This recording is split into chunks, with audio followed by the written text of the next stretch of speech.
What's happening? What's happening? What's up? What's up? Hello, you beautiful nerds. Welcome, welcome, welcome. It's the Bantha Bunch Show. I am your favorite cousin Bill, and I am now today welcome and joined with 5. I don't know. 9 from 9. What's up, everybody? From T-Pins. And man, we are ready to get it in. I'm also joined by my special guest host today. The Alex is out of town. He's on vacation. I have a very special guest. It is Lil Faulty. She really is Lil. Yeah, do I have a... There we go. That's an applause for everybody, man. Shout out to everybody who's watching. If you're watching from the Drunk Banthas channel, if you're watching from Nerds at Nights, or from Drunk_Banthas on X. I said it for the first time. Then go ahead. Ew, I don't like. I didn't even know what you were talking about right there. Oh, X. I was like, X, what are you talking about? Go ahead and give yourself a round of applause. Give yourself a pat on the back. You know what I'm saying? Shout out to y'all. Appreciate y'all watching and kicking it with us here on the Drunk Banthas. Now, y'all probably like, man, what the fuck? Bantha Bunch show on a Friday? This is wild. This is wild. It's never been heard of before. Never heard of. Never been done. Never lost, though. We never lost. So we here to talk about the interesting developments that have taken place with the Puffy situation. It's the Puffy Report going down here tonight. The Puffy Report. We're gonna talk about it, y'all. Puff Daddy has been a bad boy. Been a big breast milk boy. You made my day. Hey. Oh man, y'all thought it was that breast milk. It is. Got Shingamavima in the chat right now. What up, fam? What up, fam? What up? What up? Going for it. Going in right now. We're going in right now. Wait, do I have going in stuff? We're having fun. I don't have no going in music. I need some like going in shit. You know what I'm saying? All I got is these nuts. That's right. Okay. That's not. Yeah, it's not. I don't know if that's not the right drop. That's what I'm saying. That's not the drop that you want. Yeah. For speaking of these nuts and Welv in the Grade, I should have a video dropping for that for Juneteenth. Oh shit. Yeah. Juneteenth. Yeah, I'm going to be working on my coonskin video for Juneteenth. Oh nice. Oh nice. Yeah. I'm gonna have to keep setting this, I guess, every time. I took the thing off. Console. But with how's everyone doing today? I'm doing terrible. I'm struggling. Good. This is what I for people who don't know, when I'm not wearing a hat and I like wash and condition my hair, this is what this stuff looks like underneath the hat. Wow. Yeah, man. You know what? I was just looking at a video that we all did. I think it was maybe The Mandalorian or it was Lil Dicky. We were all doing Lil Dicky, or Dave rather, and Terry's hair was so much shorter. Like so, yeah, it's like I feel like I'm going right now too because it's like, you know, I don't know if I can get the whatever. I'm trying to get my shit back to like, you know, Bill's length or whatever. It's getting there. Yeah, it's gonna get there. It's gonna drape. Time but yeah, Shingy says 10 years from now we still be on top. Thought I told you that we won't stop. Hey. Maybe you should stop. Maybe for a second you should have planned for 20. And you should have planned for 30 than 30 years. Like, right. Dude, right. You know, but it's Bad Boy, you know? Bad Boy. We saw it. It's in the name. Bad Boy. Okay, look, so some of y'all probably what the fuck are they talking? What more could you be talking about with Diddy? Like Diddy, I'm tired of Diddy news. Well, I was tired of Diddy news as well, man. But this news that came out is It's too serious. It's too much to not talk about. Can you hear me that foil? We gotta use that as the ashtray. Thanks. Look, it's Mad Hood over here, right? This is an emergency situation. We did not know it was gonna be no live today, but we got to get this information to y'all because see, today or yesterday, the Rolling Stone reported that Puff Daddy, oh my God, is now got paperwork on him, man. They got paperwork on your boy. They talking about taking this nigga to straight jail, cuz now why are they talking about taking Puff Daddy to jail? Well, it's because all of the things that we've heard speculated in the last 3 years or so, it's coming to light that these things have actually been, I would say damn near 10 years by now. well, there's things that have specifically been talked about in the last 3 to 4 years that came out via like rumors on the internet and shit, like he said, she said type shit. But now it turns out that those people who were being, coy about their words or kind of hush hush, they actually been talking to the feds, and the feds have it documented on excuse me, in this article that Rolling Stone put out. Now, according to Rolling Stone, this goes back all the way to his time when he was at Howard running parties and running events there. People got shot at one of the basketball events, or like an event that had a basketball game. Some people got shot and killed, and a lot of people got trampled and killed during like people trying to flee from the scene. Like, it was a terrible tragedy, and nobody really knows about that shit. Then you got situations where like a lot of his friends, this is before you know who Bad Boy is. This is before you know who Biggie is. Like, before you know who Craig Mack is, Puffy's getting in all these types of situations. The one interesting thing that came out to me was everybody always assumed, or like I said, it was rumored to be that Puff Daddy was involved with BMF, which is the Black Mafia family, ran by Big Meech and his brother. And for y'all who don't know nothing about that, you know what I'm saying, stay tuned. We're going to get into more depth about all this stuff. But that was always a rumor. Now we know that the FBI is investigating that to be true, implicating these associates and Puff Daddy of trafficking drugs all over the United States of America via private planes, things like liquid cocaine, Molly, and other types of like ecstasy-esque like drugs.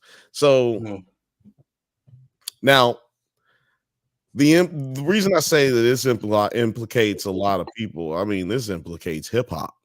You know what I mean? Like, we're gonna play a video of Jonathan Otis. We're gonna play a video later of him that came out 3 years ago, and people have been like talking about it like with bated breath, right? Like talking about it like, without trying to make a big deal out of it, because you don't know. It sounds like just some crazy motherfucker talking crazy to the It's hearsay at that point. But it's not just hearsay. It sounds like a dude's just trying to get out of jail, right? He's telling this elaborate story, and it sounds like this nigga just want to get out of jail.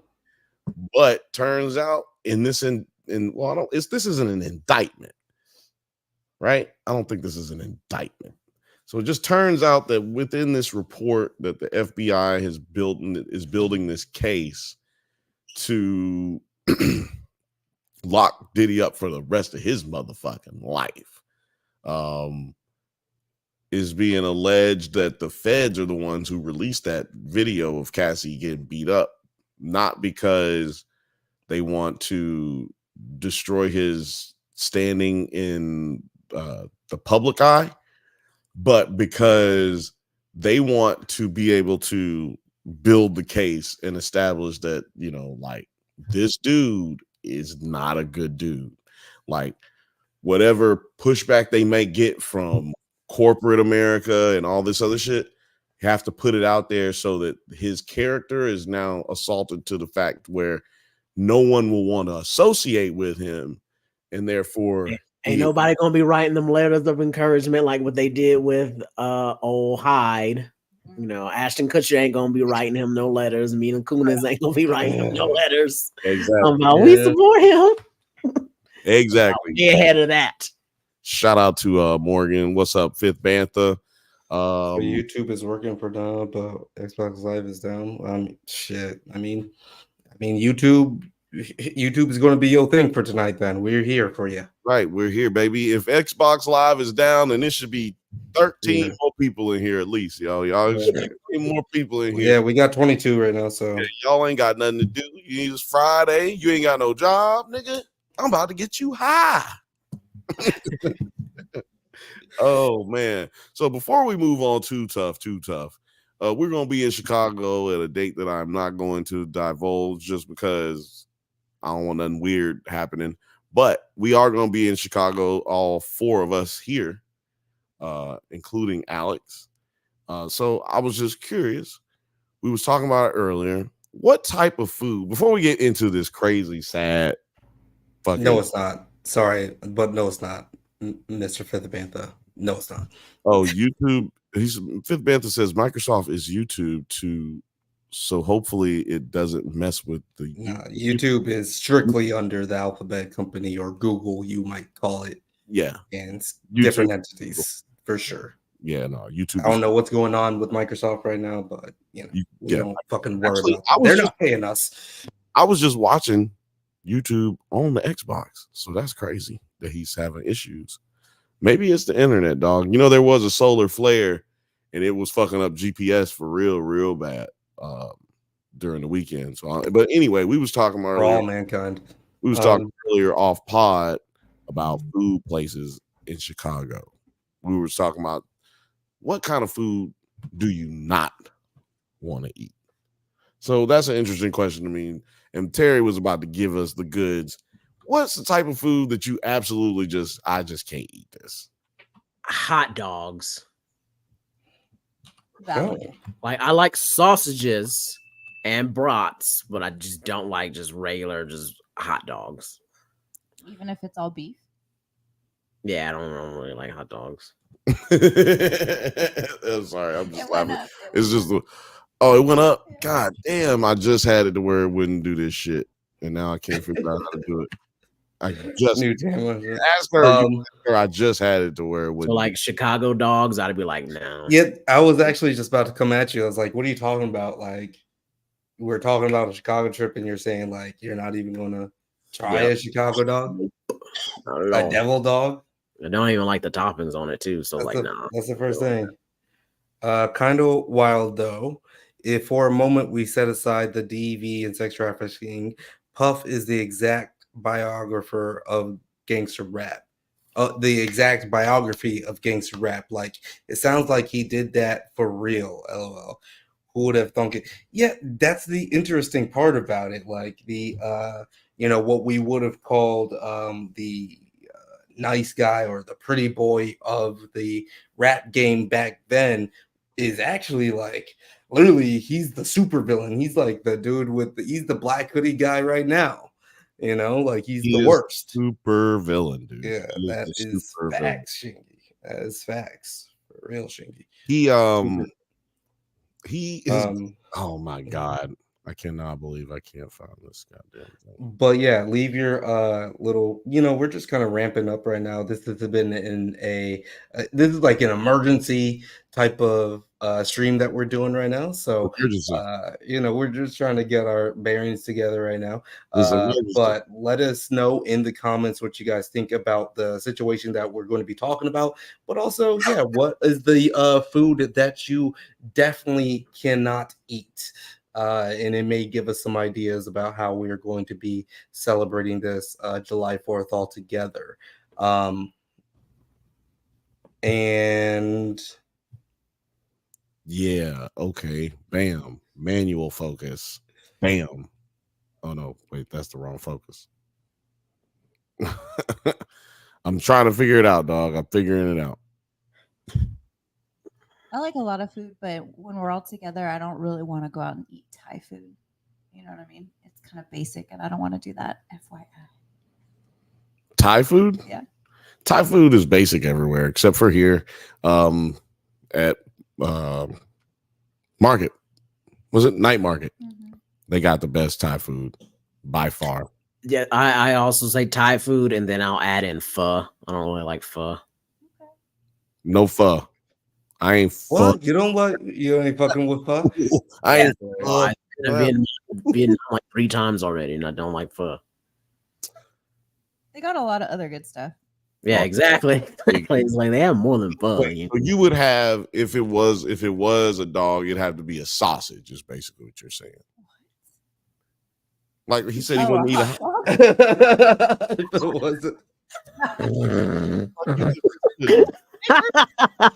I was slightly confused as to where he was going with it because he was saying dog, and I thought he was going to name a breed of dog, but then he said sausage, and I was like, oh yeah, he meant hot. Yeah, y'all think I'm goddamn Manny Pacquiao in this bitch? Like, what the fuck is wrong with y'all? Chelsea, let us know something about a food that you definitely cannot eat. Like that's just out of the question. If you're going to be with a group of people, going to be hanging out, let us know. The 5th Bantha says, I can't eat peaches, like the fruit. That's interesting. I mean, that sucks for you because he talking about pussy. He wasn't talking about I mean, that sucks for you either way. That sucks. It's like a terrible life. It's one of my favorite pastimes. Well, I'm gonna take this shot. I don't have a food that I don't like to eat. Wait, what food do I not like to eat? Anything tomatoes. With just tomatoes. But I like Italian food. Regular raw. I don't like raw tomatoes. Yeah, I don't like raw tomatoes. Yeah, that's. Oh, really? I can actually if it's like a nice ripe tomato, I can beat. I'm not about to eat. Bite into it. I can bite into a raw tomato. You are a goddamn savage, sir. Yeah. You got no conscience. Just Terry, my struggle in the shy. I hear dudes from there say, all this. I will literally just settle for a deep dish pizza. We got Chelsea that says, I can't eat raw tomatoes. Grew up watching my dad take a bite out of them with some salt and a cold glass of milk. Okay, the cold glass of milk, that's throwing me off right now. I don't know about the milk part, but my dad used to just eat raw tomatoes and stuff. I can still kind of taste it, and it's so it had to be a salt and a cold glass of milk. Hold on a second. None of these textures are actually. I gotta get some answers. Where the hell is your family from, Chelsea? Yeah, I need to know where your family is from. Man, this camera make you look good. If you just quit moving up in the goddamn air. It also needs to go down a little bit though too. I feel like that camera is all the way faced all the way up. You know what I mean? You know what? It's not that. It's Is it? I love when it cuts off at your. That's where. Yeah, it was just like heads. I was just like, dude, you guys. Still there. Well, no, she said. My dad's from Kentucky, LMAO. Well, that was because it shortens. It was the SS Niger was behind you the whole time, loud and proud. Oh yeah, I don't care about that. That's good. That's cool. That adds to the show. People be making comments about that. You know, somebody put in a comment on one of the shorts. They was we really need to be on kick with that. Just right there, we're gonna get a lot of comments. We gotta figure out. Man, Kick, it's all about the views. It's all we gotta figure out Kick because Kick is fucked up. But yeah, I need to know where your family is from. if they Oh, she said right here. She said Yeah, dad's okay, that from makes sense. Kentucky. Yep. I don't know how that makes sense, but Oh, whatever. no, it makes And sense. then does. Mama from Palm Beach as well. So it's just Okay, like shout out all over the place. But yeah, nah, Pops, you tripping, big dog. I don't know what they look. I once heard a joke about Kentucky. He said, "I don't know if this works in Alabama, but it sure works in Kentucky." Get in the backseat, Oh. bitch. This is like super interesting just because like Shingy says, in case you come across porridge anywhere, I mean you guys know like the Goldilocks or whatever. You guys know porridge, porridge. right? But I love porridge. I remember my mom used to make porridge on like winter like snow days and shit. Like it would be just like I just don't even like the word porridge. It's Okay, Yeah. can you explain Yeah, something? it's almost would you like some porridge? yeah, No, it's like Fuck out of here. This right now, you are Nerds at Night delegate to our porridge delegate. I just want to know Mhm. what the fuck is the difference between oatmeal and porridge? Because It's not much really. porridge is Yeah, just you're like gonna cooked oatmeal. I feel like porridge is just like more made in bulk. Maybe I don't know. I have no Porridge idea. is I think there's more cornmeal in porridge. It's porridge like is cornmeal. cornmeal, is it? Yeah, like there's more cornmeal? cornmeal. Yeah, there's cornmeal. It's cornmeal. Yeah, because oatmeal is just oat. Porridge is starchy plants, typically grain. Yeah. So, But like if you add that like apple cinnamon flavor or even like peanut butter in there, Okay, so and then you're waking up on imagine you're in 7th grade or whatever, and you're waking up and you think you're about to go to school, but it's actually snowing outside. It's snowing heavy outside, and you just wake up to the smell of porridge. oh, here what it is. No. running down the stairs. Oatmeal is a porridge, but not all porridges are oatmeal. Man, get Okay. Right. sounds like Yeah. black folks is niggas, but not all niggas is black folks. Yeah. Yeah. Right here. Oatmeal Oh, is a like you porridge. just It's said, just yeah, cornmeal exactly, porridge. right. It's typically just called porridge. Porridge, yeah. I just invited Shingy to come on to talk about because he actually hit me up about this bar right here to just add some more context. Shingy Mavima is actually a rapper, quasi hip hop historian. Does he rap? So he has a lot of he's got a published paper, peer-reviewed paper out that's about like battle rap. And Does he rap? type of shit. Yeah. I was just trying to remember. I thought so. I just couldn't, Yeah, all so you we'll be black talking about people that game quite a is, bit. I don't know what y'all black And people we will be names. Y'all look the same. Why is yo, Sarah, get your man. What the fuck is going on over here? You're gonna just let him talk to us like that? Oh, What the fuck? Everyone. it's like crazy. I just told somebody in the weed shop. This dude at the weed shop, the owner, he's like, is busy. He's mad. Like he's like, yo, overwhelmed because there's a lot of people in there. And I was just like, he went and talked to this girl before he talked to me. I've been in there like 4 people before her. It's like 6, 7 people in here waiting. He went up, talked to her. I was like, yo, what the fuck? And everybody looked up. He was just like, I was like didn't say nothing. Then the dude was just like immediately like, everybody in here is gonna get a free pre-roll. And I was like, I don't fucking like pre-rolls. Fuck pre-rolls. I don't smoke pre-rolls, nigga. And so then they came over to help me first. I was like, man, fuck pre-rolls. I don't want that shit. You know what I'm saying? I felt like B Rabbit. Fuck free world. 313. You know what I'm saying? So I talk crazy to everybody. It just depends on what mood I'm in. And also, if I step in, it'll just get worse. Just so you know. Oh, probably. I mean, this is what the podcast is all about, like getting worse. All right. Oh, we get Step worse. in on it, bro. Step on it. We get worse over here, man. We get worse. That's why we try to stay positive over here. It's all about positivity. At the band, I got an Incredible Hulk going right now. You got Incredible Hulk on. God damn, boy, you God this nigga. Woo. That's Never. wait a minute. Let me remember what Incredible That's Hulk. what Diddy. That's what Diddy. Incredible Hulk is Hennessy Hypnotic. and Hypnotic, right? Okay, yeah, okay. I was just trying to make sure I remember. I can't. I was drinking that was like, you know, when people talk about a drink that they can never drink again because it'll make them vomit immediately. That is mine. Because I was like, put that on your list of things. 16, 17 at like a friend's house. You had kind of irresponsible parents that were like, if you kids can drink as long as y'all just stay here. And it was like, well, fuck yeah. Yeah, just like New Year's. He was like, you ever had an Incredible Hulk? Mm-hmm. Yeah. Like, no, I'm a fucking child. No, I'm not. I am underage. No, I have not.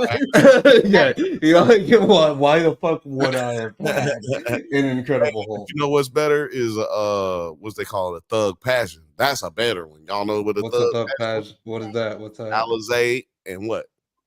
I don't know. It's Alizé and Hen Dog. Oh, wow. Yeah. Y'all can hear probably, right? Yeah, I mean, it could be turned up just a little bit more. Okay, cool. I'm gonna turn it up. You know where you'll drink a lot of Hennessy at is at a Vietnamese wedding. Why? I don't fucking know, man. I just been to a couple, and that's just their drink. They love fucking Hennessy. So interesting. And they love, cognac. They just like cognac. Okay. No one gets that. No one seen the Ocho Cinco interview. He said, did he say cognac? Cognac. Is that what he said? Yeah. He said cognac. He went hard into saying cognac. Carte Blanche type of shit. And then he questioned, well, why is it spelled this way and not the other way? I know what you're talking about on Shay Shay. Yeah. I remember that. I remember that episode. I watched that live. Yeah, nigga was like, cognac. Oh, hey, if they win and we go out together, you know what? I might drink some of that cognac with you. Because you know what? I'm not a drinker, but it's such a special occasion. I would drink some cognac with you. You know what I'm saying? You know what? I like that. Yeah, that sounds good. And Shannon Sharp was like, There's no one like off the side was like cognac. It's cognac. You know it's cognac. Because it's his wife, Rel, and she's like, it's cognac. And he's like, and Shannon's like, yes, it's cognac. You know it's cognac. Yes, it's the way you pronounce it, it's cognac. I wasn't gonna say nothing because you from the country. I'm from country. Hey, I don't make. Hey, look, hey, I'm gonna let you do. And because he got mad, he was like, "Why have you been letting me say it like that?" Yeah, he's like, "Look, I'm just letting you do you. You know, hey, yeah, I'm just letting you do you just gonna let me say cognac? Come on, you just gonna let me just sit there. And then he's gonna say, Ocho Cinco, we know you just a little bit slower than everybody else. Yeah. And then he didn't catch it. Just let it. Hey, just let it go. Just let it go. I'm trying to get you in here just a slight a bit more. But honestly, and now every time I see cognac, I'm never gonna pronounce it right. Even if I'm just trying, because I'll do it on purpose, but then it'll get to the point to where it's not on purpose anymore. Like I can barely say shrimp half the time because I have an aunt and she's pronounces shrimp like scrimp. Scrimp. And I would do that to make fun of her, and now I inadvertently be like, yeah, scrimp sounds good. Yeah, ain't nothing wrong with like, scrimp. what the fuck did you just say? I was like, shrimp. My granddad used to call chicken sheekin. He'd say sheekin.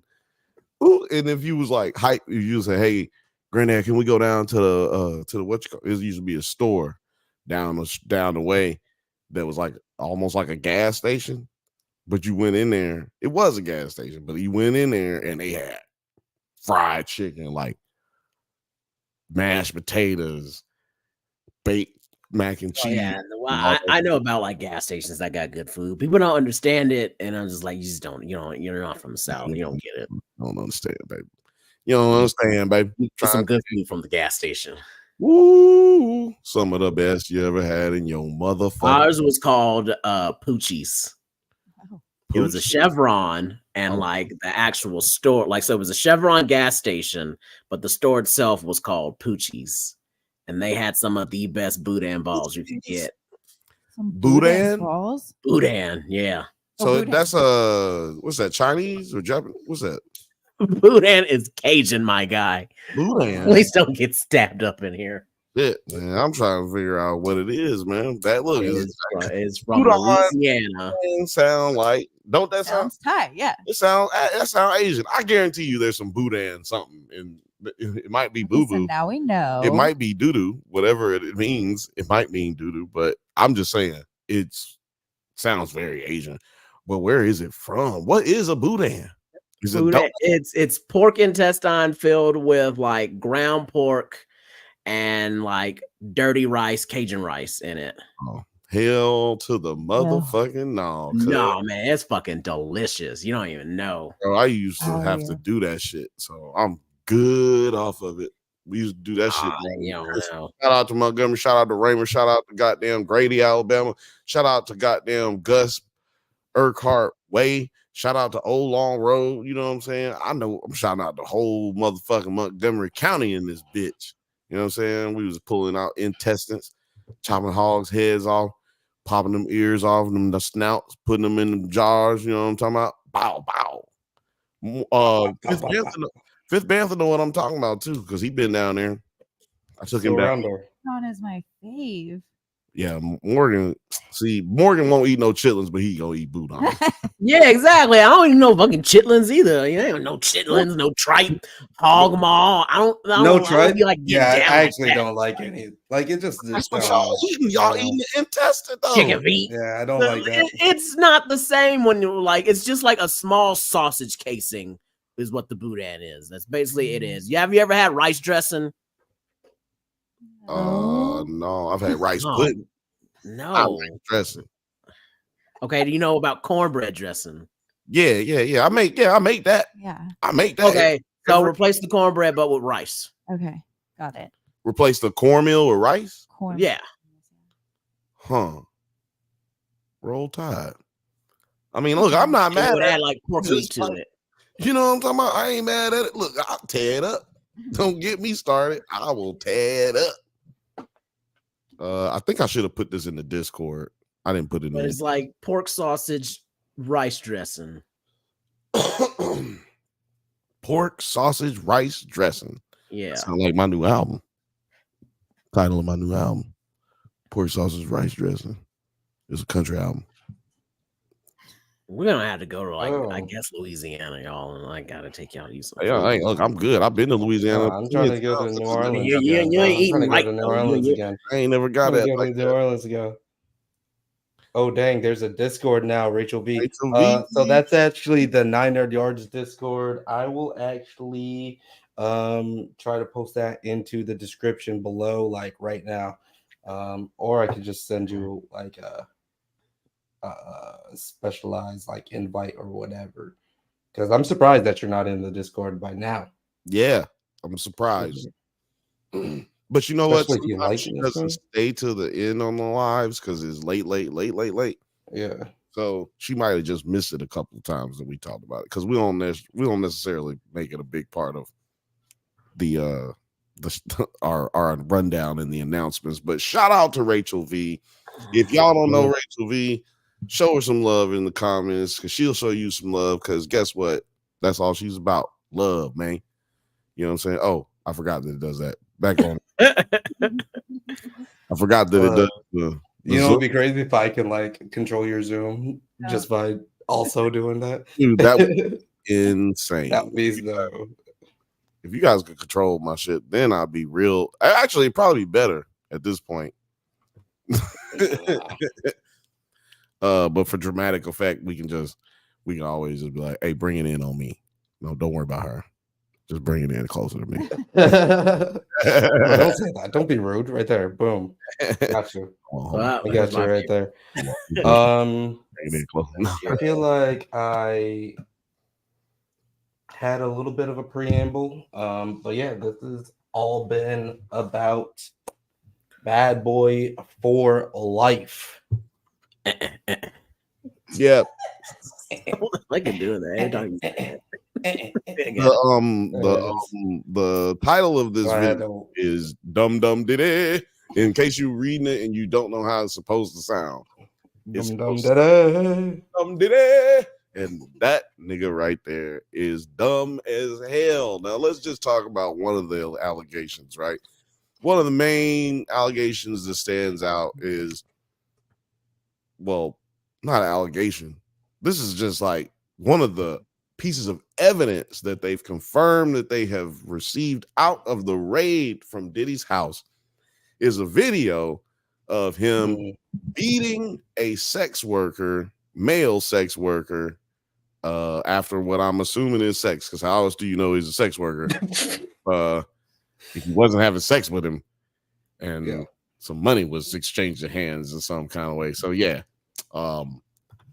that dude is alleged to be the Jonathan Oddis, Oddis, is I think how you spell his last name. I don't know how you pronounce that, but he is definitely not from America. He's got a very thick accent. I'm just saying, he's not great at English. Which America? Yeah, right. I didn't see enhance Bill. Chelsea's at her keyboard doing like zoom in, enhance. Oh, what? This nigga had a thought. Look at that. No, I just apparently you can leave markers. Markers where? I don't know. I just like clicked all across the like keyboard, and then it said it just left a marker. So I'm gonna have to figure out how to do that because where? That will be. Was it in StreamYard or YouTube? Yes. On the Son of a bitch. Because we've been. I know there's a way for us to leave like keywords, and then if somebody that's all BTS. That's all BTS. Let's move on. Okay. Yeah, we got. You know what? Y'all just got enhance, Bill. Enhance. Zoom in, enhance. Zoom in and enhance. Put it on me. No, but yeah. So when they went into that house and they raided that motherfucker, they got something. So Diddy's oldest son, who made that diss record to 50 Cent, talking about they ain't get the real shit because they ain't checked the house that we own next door because they ain't know we owned it. First of all, you's a stupid bitch for telling on your dad. Why would you do that? Why would you do that? And then the second thing is, nigga, they still found some shit, you dumb motherfucker. Because guess what? It was shit that you didn't know about, nigga. I know your daddy wasn't telling you that he was fucking niggas in the butt. No, he wasn't telling you that. No, he wasn't telling you that. So you need to be careful, sir. If you're ever curious about why there's someone at the door, I think. Hold on. I didn't even hear it. Didn't even hear it. Wow, what in the world is going on? Somebody go check Sarah, can you check the back door? Someone might be at the door right here. Oh, hey, look who it is. It is the author, writer, philanthropist, playboy, and bad boy Diddy fan over here, Shingy Mabima. And we can't hear him, apparently. Oh, now he muted himself. He muted himself. It's kind of crazy. It said, "Welcome, Chingy." No, I'm back. I was playing on multiple screens, so I wanted to mute myself until I sorted that out. So you know, yeah, you're good. You're good. You don't want to say too much crazy on the other screens. I understand. You gotta make sure other people ain't hearing what you're saying because you know what I'm saying. You might. He's in a Zoom meeting. Exactly. Yeah, you don't want to be in a meeting and then be Michael Tubin. Remember Michael Tubin? Y'all don't remember Michael Tubin. Yeah, no, I don't know who Michael Tubin is. You want to enlighten us? Oh, you want to know? Oh, well, Michael Tubin was in a meeting. See, he knows Michael Tubin. Michael Tubin used to work for CNN, and they was on a Zoom meeting during the pandemic, and he thought he had closed his laptop or switched the screen or whatever his excuse was, but he cranked down, is what I'll say. He some people call it fapping it. He Okay, so wait, hold on. So it's Tubin with a Tubin. Well, just like it sounds, yeah. So Michael, is it Michael Tubin? Yeah, Michael Tubin. Yeah. It's not Michael Rubin. No, dog. He's got the perfect name for a nigga who gets caught beating his thing, bro. Got the perfect name for beating that thing. Trying to tell you, name is Michael Tubin. You know what I'm saying? And can't find it. Is it not Michael Tubin? Maybe it's Tubin. CNN, Tubin, masturbation. Oh, Tubin, Toobin. Okay. Is back. Oh, he's back at CNN after 8 months. Well, everybody that was there and seen his dick already. So after exposing himself on Zoom. Damn. Yeah. Come on, man. Whatever. Everybody already saw my dick. Like, come on, man. Yeah. How fair and honest can I be? I mean, look. And I mean, nothing that happened in lockdown counts. You know what I mean? It's just kind of like, right. Yeah. We were all going through it. Yeah, we all did this. That's right. Yeah. That's, you know what? That's true. It's probably some trying to figure out this whole Zoom thing. That's probably what Diddy told to a lot of dudes too. Hey, just because I pop your booty, that don't mean. Chelsea said, "Oh, the guy that was beating the hog on Zoom." She's like, "Oh, right, that guy, Tubin, yeah, Tubin." She's familiar with this. That fucking guy. Everybody remembers Anthony Weiner because he had his name is Weiner. And Weiner. Yeah. Dude, my favorite part about Anthony Weiner is that his screen name was yeah, that is really wild. Pause. No Diddy. My favorite part about Anthony Weiner, no Diddy, is the fact that his like screen name was Carlos Danger. Yeah. No, you know what? Whatever. Like I just keep on like that's like ingrained into my head. Carlos Danger. I just think that's the kind of name you should have if you are gonna have a burner account. Like if you're gonna have a burner account, go all the way.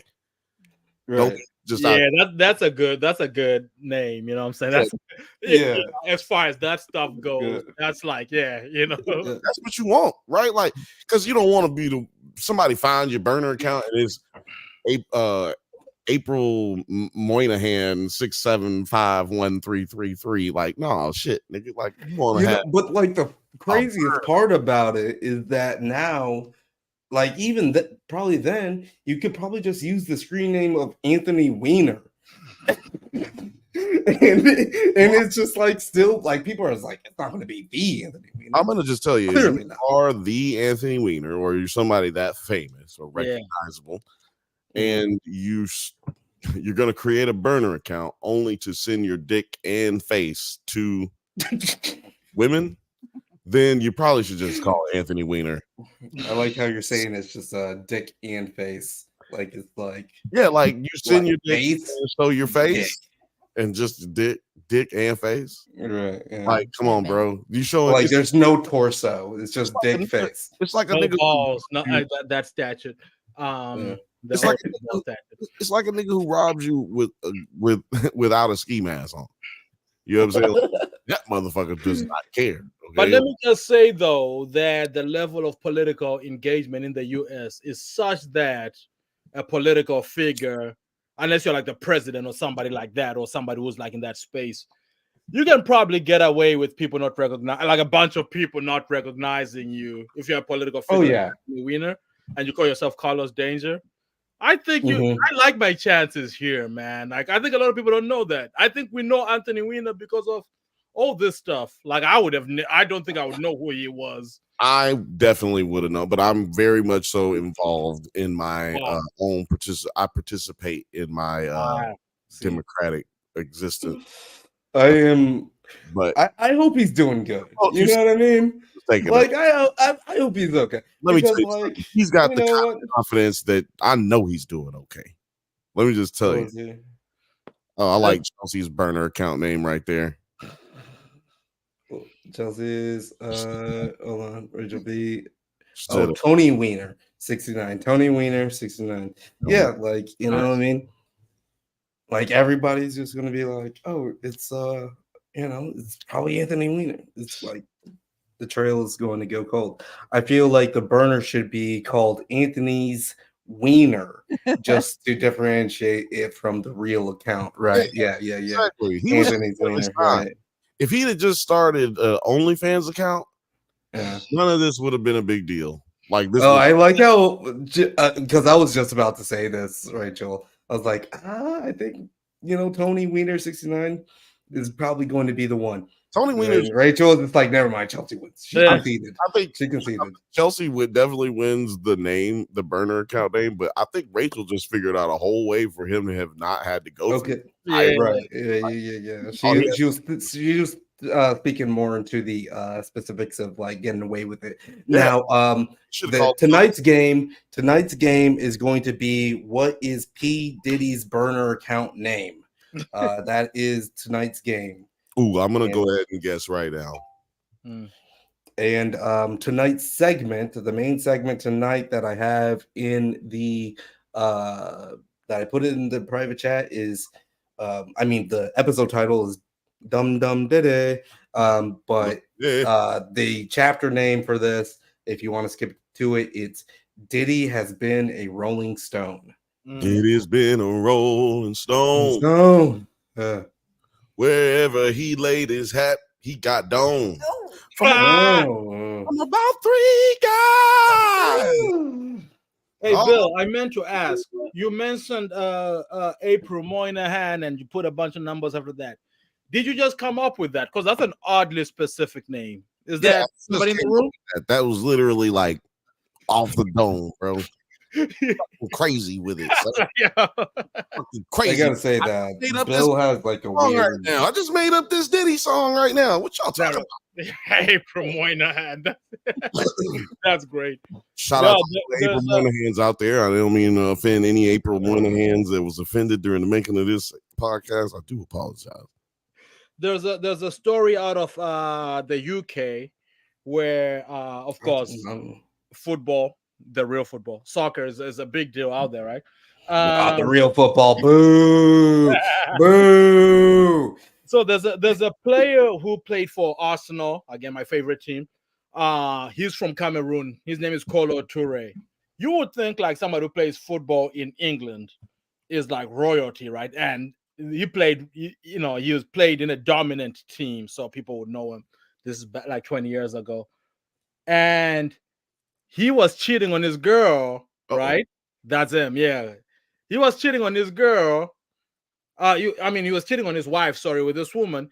And he told this woman that he was a car salesman. And it went on for a long time. I was like, how do you not figure this out? I just thought of that when I talked about Anthony Weiner and people not being able to figure out. Yeah, this is the story right here.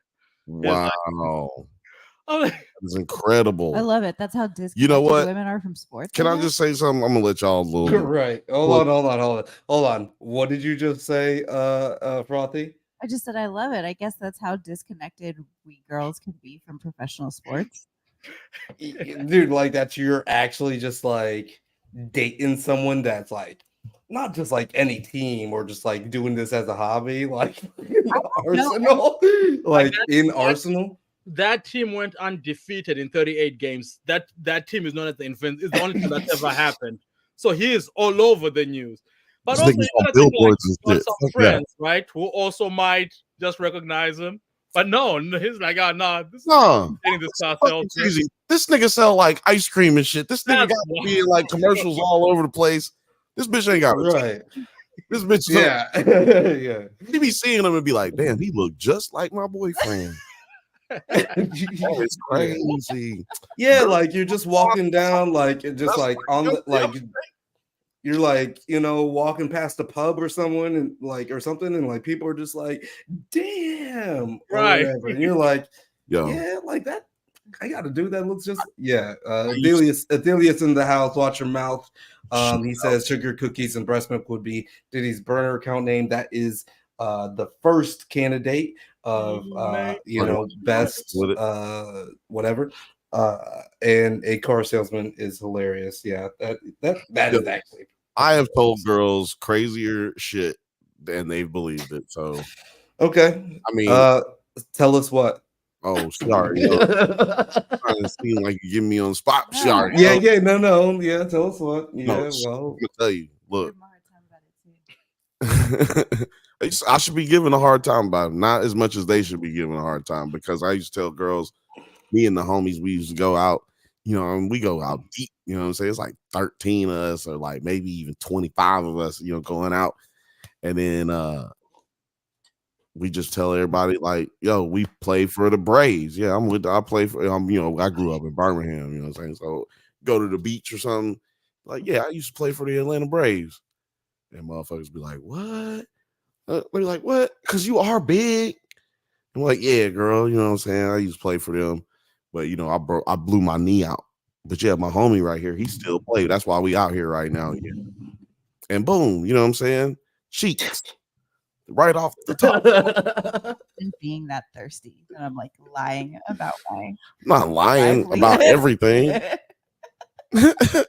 Not lying about everything. He's a 9 snitching on Bill's pimping. Yeah. Let me put mine. Hey, Bill. I'm still wearing the shirt though.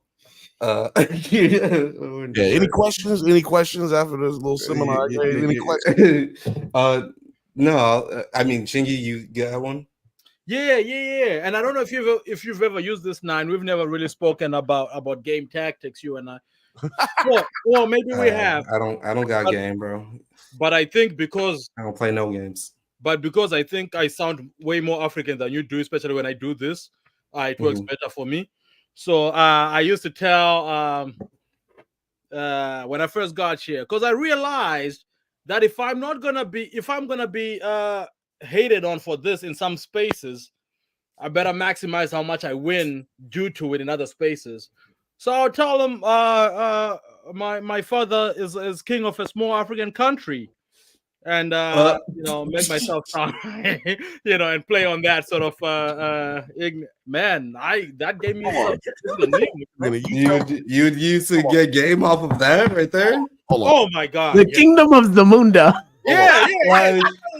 But like the thing is, like, how would you ever back that up? Just because, like, we're broke, bro. Time out. I need a timeout button. I need a button that say timeout, because look, you telling me right now, you telling us, all the world, all 30 people that's listening right now, you telling us 30 people, yeah, that you used to run the Nigerian Prince game in real life, not on the internet, not on the web, not on the like spam email, like none of that. You running, I am the Nigerian Prince on bitches in real life. Let me tell you something. Mm-hmm.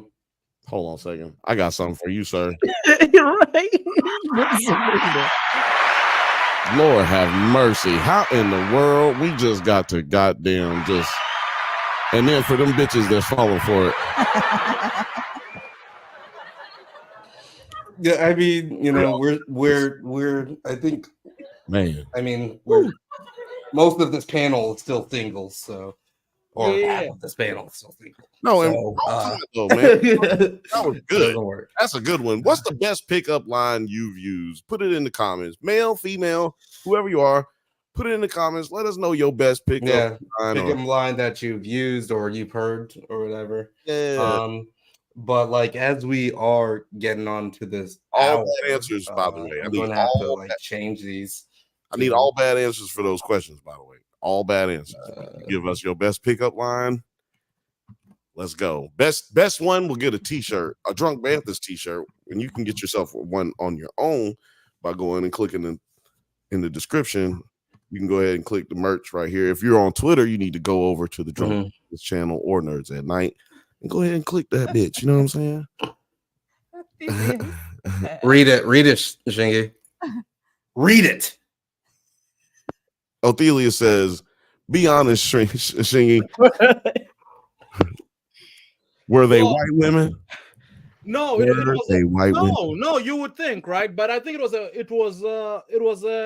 cross. It was a cross spectrum, because I think, and again, I need you to remember this is a much younger version of me, early 20s and so forth. But I think the African diaspora, right?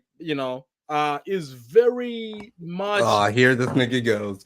It's very much intrigued by right here. Don't look in his eyes, y'all. Don't look in his eyes. This is how you be getting them bitches. because African I think the African diaspora is keen to re-engage. So I mean, this is not painting me out to be a saint. It's keen to engage with things that seem to be very profoundly African in that way. Right. Now, I think white women usually have their means set and whatever. For them is the fascination, but so that'll be that. But for other folks, it will be more like, oh wow, this guy is really. This is as African as it gets, you know what I mean? And you gotta be careful with that. To that, you know what I'm saying? So yeah, it is both, but I just want to let you know, like in places in the South, you gotta be careful with that. Because white bitches know Africa in the South. You know why? Because them bitches be going to church. They do the missions. And they do the missions on the youth groups. In the mega church, they be going to all the African nations. So you gotta be careful, because you tell them that you're the prince, and they be like, "Oh my God!" And I say they gonna love you, but they gonna want to go. They gonna be like, "Okay, I just went to this place in New Guinea," and you be like, "Damn, this bitch, fuck, I should have." Why did I say, Bill? Well, I got you. Yeah. So here's my out with that. And I'll tell you, like, man, yeah, I was in New Orleans for a conference the other time, and I was there with objectively more attractive peer of mine, this other guy, and this woman says to him at the club, white woman, oh man, I would risk bringing you around to my parents, right? That's her pickup line. I'm chilly chill on the side, and she goes, well, I would bring to scare them. I'm like, holy shit, what kind of nonsense is that, bro? But I'm sorry, I was rolling this blunt and I need that on the show. But to your point about people calling me out on that, if anybody ever called me out on it, then the conversation would involve, nah, I'm just playing, then it would be real, you know what I'm saying? But if you're like on the level that falls for that without querying it, then it is what it is. You know what I mean? It is what it is. You know what I'm saying? It is what it is. Now, I just want to go ahead with this one comment that is a pickup line. We got one pickup line. Come on, y'all, come with your pickup lines, because I don't want this to be the last one. But I know this one personally because I used to say this one. Hey, girl, let me touch you where you pee, girl. That's you. Shout out to Will the Thrill. Shout out to Will the Thrill, man. I raised that little nigga, man. He did say that though. He did say that, and then niggas started using it. What's the success rate on that line? That sounds like a success rate. That's a 50-50. That's a good damn success rate. Because what's gonna happen is she's gonna automatically be like off, like, what did this nigga just say? But like, damn. But no, she's gonna be like, damn, he do got a nice voice though. And damn, like he cute though, but what is he talking about? And then she gonna be like, but he does know about the anatomy. Yeah. He's comfortable with pee. He's clearly gonna know what to do. And then he liked pee-pee, right? So then she's gonna be fine. You just say, hey girl, let me touch you where you pee, girl. And boom goes the dynamite. Trust me, works 50% of the time. And that's listen. I can't stand you, motherfuckers, bro. What the fuck is this? What are we talking about? I can't even believe that this is in my headphones right now. Call Dr. Umar. You probably got him on speed dial, Athelius. Yeah, man. They love to go on mission. So actually, you know what? I'm not even going to talk. Harriet Tubman and Robert Mugabe turning in their graves, hearing that story about Shingi's co-worker. I love like how, why'd you have to bring up Robert Mugabe on this shit too. Yeah, he put Robert YouTube, Mugabe. bro. YouTube is literally fighting against us right now. Before we move on to the actual main topic, we move back yeah, we move back. But like before I say that, Sarah, what's your take on this conversation right now? The PP one? Yeah, I'm not surprised that works. I want to hear your best pickup line or your the best one that you've heard. Oh shit. I cannot even recall. Like now you hit her now you put her on the spot and she don't want to. I've been putting people on the spot, bro. That's what I do. I crash out. I've been trying to think of one that's wild and people say wild shit. You can think about one. Terry, you got one? Not really. I would always just be like, you want to go get some coffee? Get some coffee is a good one. That means you want to get some pussy. But if you ask a girl, do you want to go get some coffee? That means you just said, do you want to go get some dick? Because I got some dick for you at the crib. You want some? Yeah. Hell, you're lying, bro. Come on, man. What? No, because it's all the girls I could ask for coffee. I'm asking you, bitch, because I like you. I think he's lying for me. I'm right. I'm just telling you. That's not a date. That's not dinner. That's not a long movie. That's like to the point. Like straight to the point. But it's consent. This is how you establish consent. For all you people out there who believe in blue pill, red pill shit, I'm gonna just sit here and get you straight. All you can do is come right here on the Bantha Bunch, sit on the couch with your boy Bill, your favorite cousin, and I'll tell you how it goes. Okay, look, check it out. The way that you used to go about building consent, you should go about doing it right now. It's all you have to do is you have to say, "Excuse me, miss. Hey, excuse me, miss. I just wanted to say, I heard you over there talking. I was just wondering if you'd be interested in going with me to get some coffee." And boom, she know what time it is. She know what time it is, bro. Yo, Chelsea is wild for that one. She says, "Hey, beautiful, does this cloth smell like chloroform to you?" Like, what the fuck? First of all, I said no. I think that's just like a common joke or whatever. All bad answers only. Oh, all bad answers. I need all bad. That's a good bad answer. That's a t-shirt worthy bad answer. DM me in the Instagram. DM me in the Instagram. Chelsea, we going ham right now. You should hop on the. You should hop on the chat. It's an open session. It's an open session. It's a forum. This is a forum. It's a whole open forum or whatever. This is an open letter to Diddy right now that we're doing right now. That's wild though, because I think that Chelsea comment actually like pivots us back to Diddy pretty. Yeah. That's some bad boy shit, right? That's some bad boy shit. I had one line that tangentially links to Diddy, which is because about 12 years ago, a song with Fab, and Fab is the Diddy connection here. Again, it's tenuous, but there's a song called "Remember the Titans" that Fabulous, Lloyd Banks, Joe Budden, and Royce the 5'9" are on. And Fab said something that I thought was really dope. That sort of, it's a bar, right? It was fabulous. It says, "I rarely hear no. Like bitches when you ask them to, as like when you ask to marry them or something like that, you know." And I realized for a brief period that there is, again, this is very diabolical, and you really have to be like on some other stuff.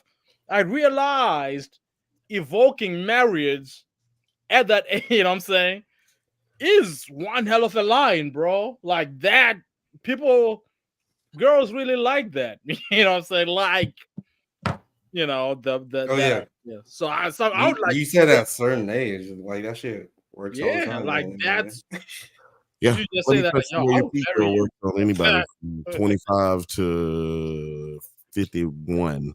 That works. Anybody from 25 to 51. Let me touch you where you pee, girl. That works. Morgan said, "Hey girl, wanna fuck." That is one that I did hear back in the day. Marcus used to use that one. that has about a 7% success rate. Yeah. But I have seen it work though. You run down. If it's 200 girls in the whole building, just ask all of them. Just all of them. Just ask all of them. Gonna have 7. Yeah.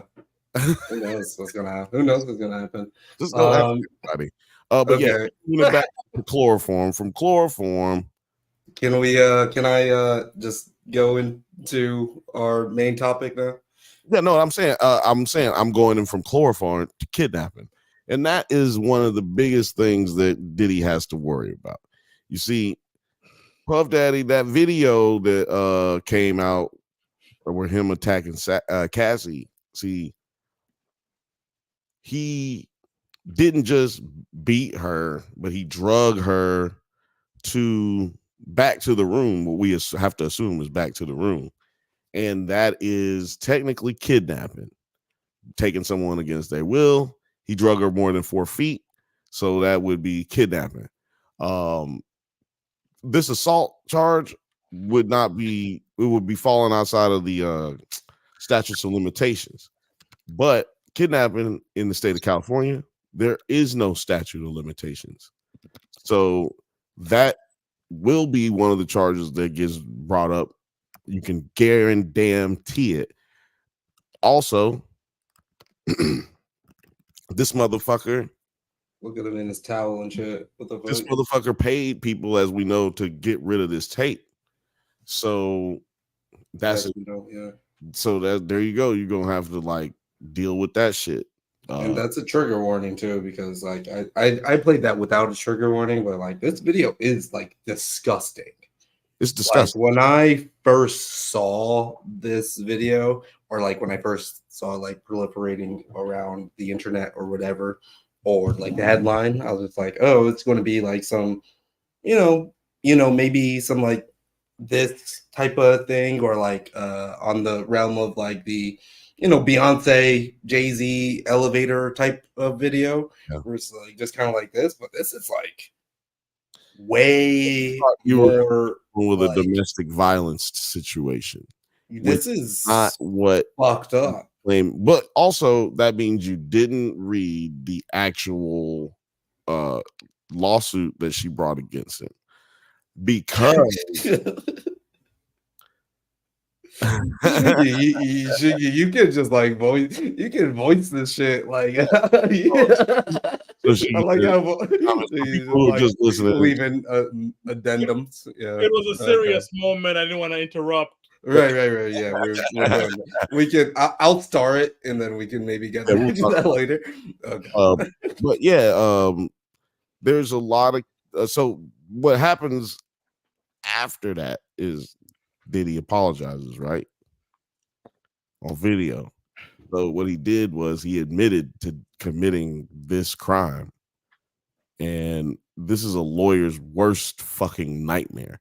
Your client going on the internet and apologizing for a crime that he's just been not only accused of last year in November that he settled for, but also the video has come out of exactly what she depicted or described in the lawsuit. So yeah, I don't see how he does not do jail time unless see, he's being accused of having ties to Black Mafia family and selling drugs, distributing drugs across the country, across the world, and if that kind of shit is true, plus he's implicated in all this other stuff, on his own, not just the Cassie thing, but beating prostitutes and all this shit, this dude could flip on a bigger person and still end up not getting no jail time. So because you got to remember, if what the Rolling Stone article is alleging or reporting. I can't say alleged. They are reporting. If that what they are reporting is true, 100% true, then that means he could easily flip on somebody else that's bigger than him. Like You said the Rolling Stones or the Rolling Stone or, article yeah. that we were talking about earlier. Yeah. And can I just like do a quick segue?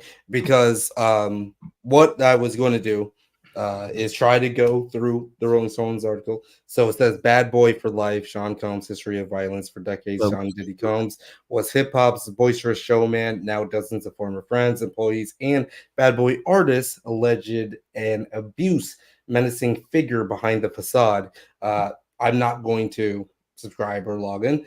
So we will be using a different source that kind of like outlines the attack, and that will be from Vibe, the Vibe website, Vibe magazine. Vibe. So just to let you It's a know, vibe. you can continue with that. Yeah, damn. If I'd have thought about that, I would have gone ahead and got a subscription, a little bullshit subscription, really quickly because because I can cancel it. I just need it for this article. It's a pretty long article from what I've heard. They did a lot of research starting back in November, and I'm sure they already had a lot of stuff that they've reported on Diddy in the past. So they put together something pretty extensive. I mean, they said that there's like, I'm pretty sure it's over 100 people who have been interviewed and by the FBI and have corroborated certain things that he's been accused of, not just that we've heard of, but other things. And they definitely found other evidence other than the evidence that we were talking about where he assaulted the male sex worker. There's more evidence other than that. Evidence is just intentions to blackmail, and evidence that he kept Cassie on lock based on the things that she alleged in her lawsuit. So if you don't know about what she was talking about in the lawsuit, she basically talked about how he made her a sex slave and she wasn't allowed to leave, and he forced her to perform acts on other people and with other sex workers. And so they're trying to establish like not only that she couldn't leave, that she was in a bad situation. That's not what they're just trying to portray. They're trying to say that, yo, this dude is a sex trafficker. Like, this dude is capable of keeping someone against their will, along with the other long line of shit that they got going on.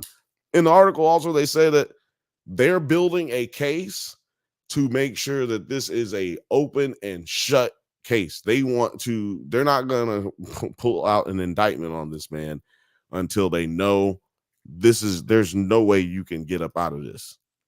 And so the only scenario I see happening going forward is that he's going to prison, or he's going to snitch on somebody that is even bigger than he is, or just divulge all the information on how all of this shit works. You know what I'm saying? If there really is a cabal of hip hop that is distributing drugs all over the fucking nation, nigga, that means that certain artists that you see that should be hot and ain't, that probably is why they ain't.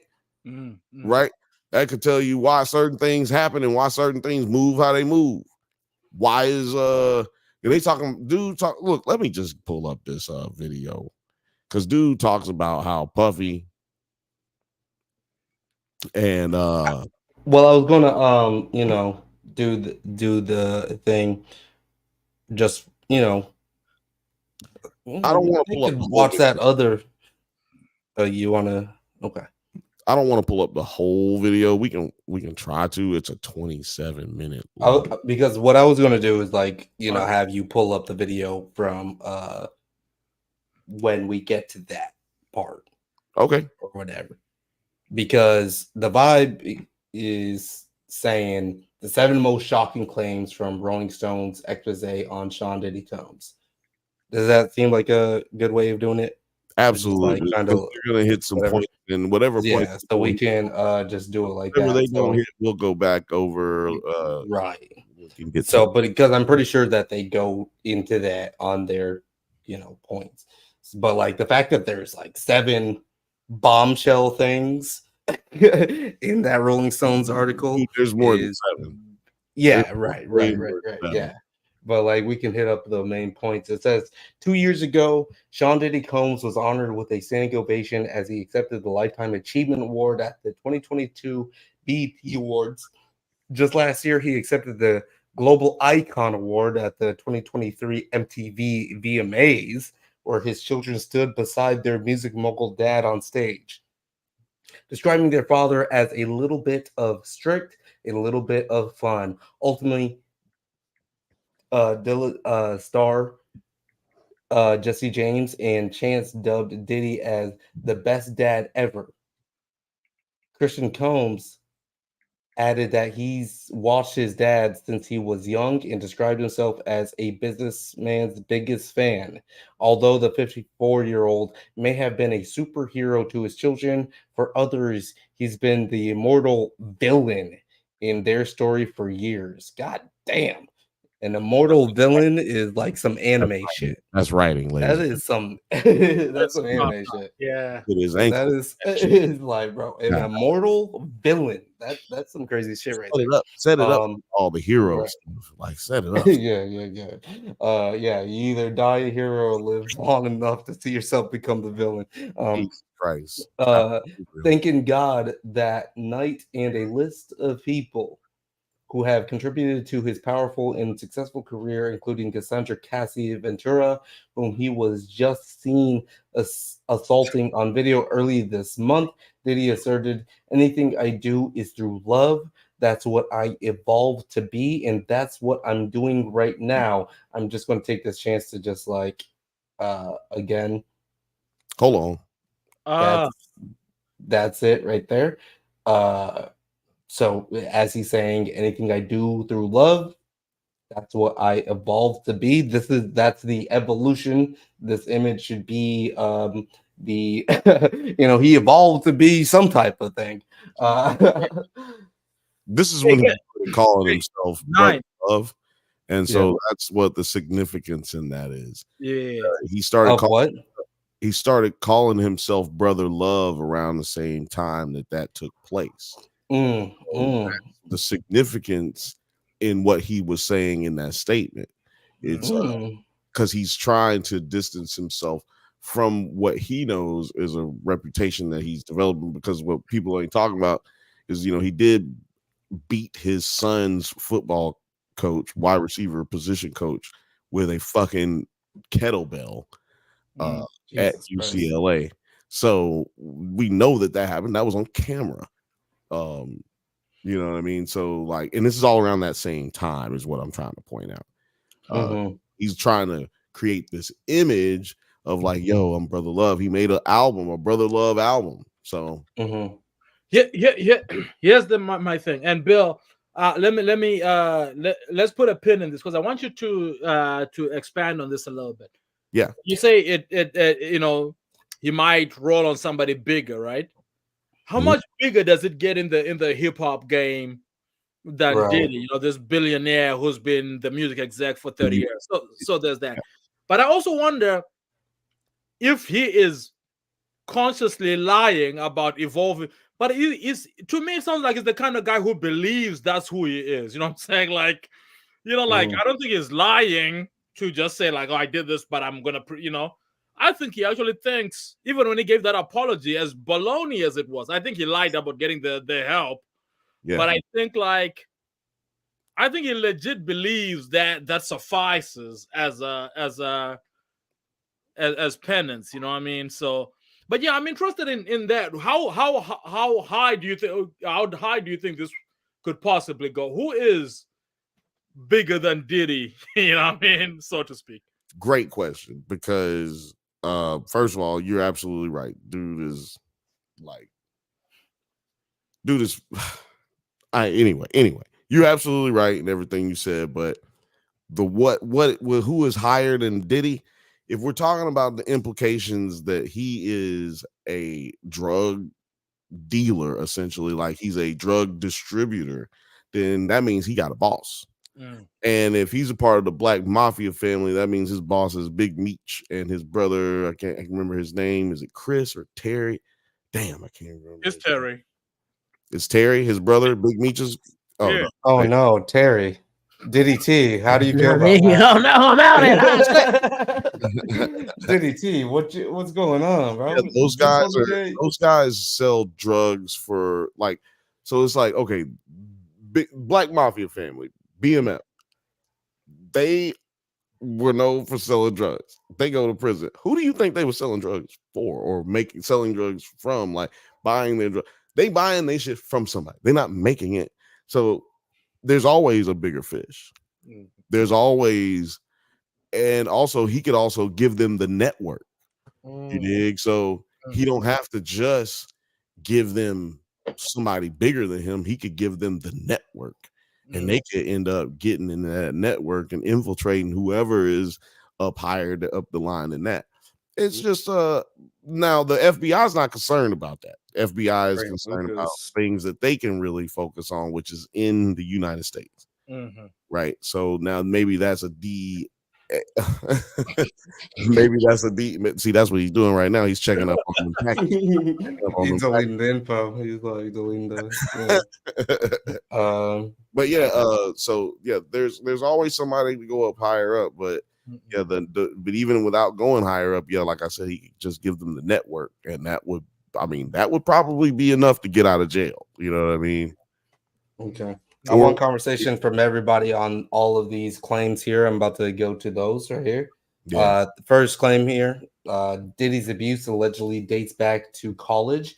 Allegedly, Diddy's violent and abusive behavior started long before he became who he is known to be today. Several women who attended Howard University with the super producer shared with the outlet that they saw signs of a controlling and abusive personality decades ago.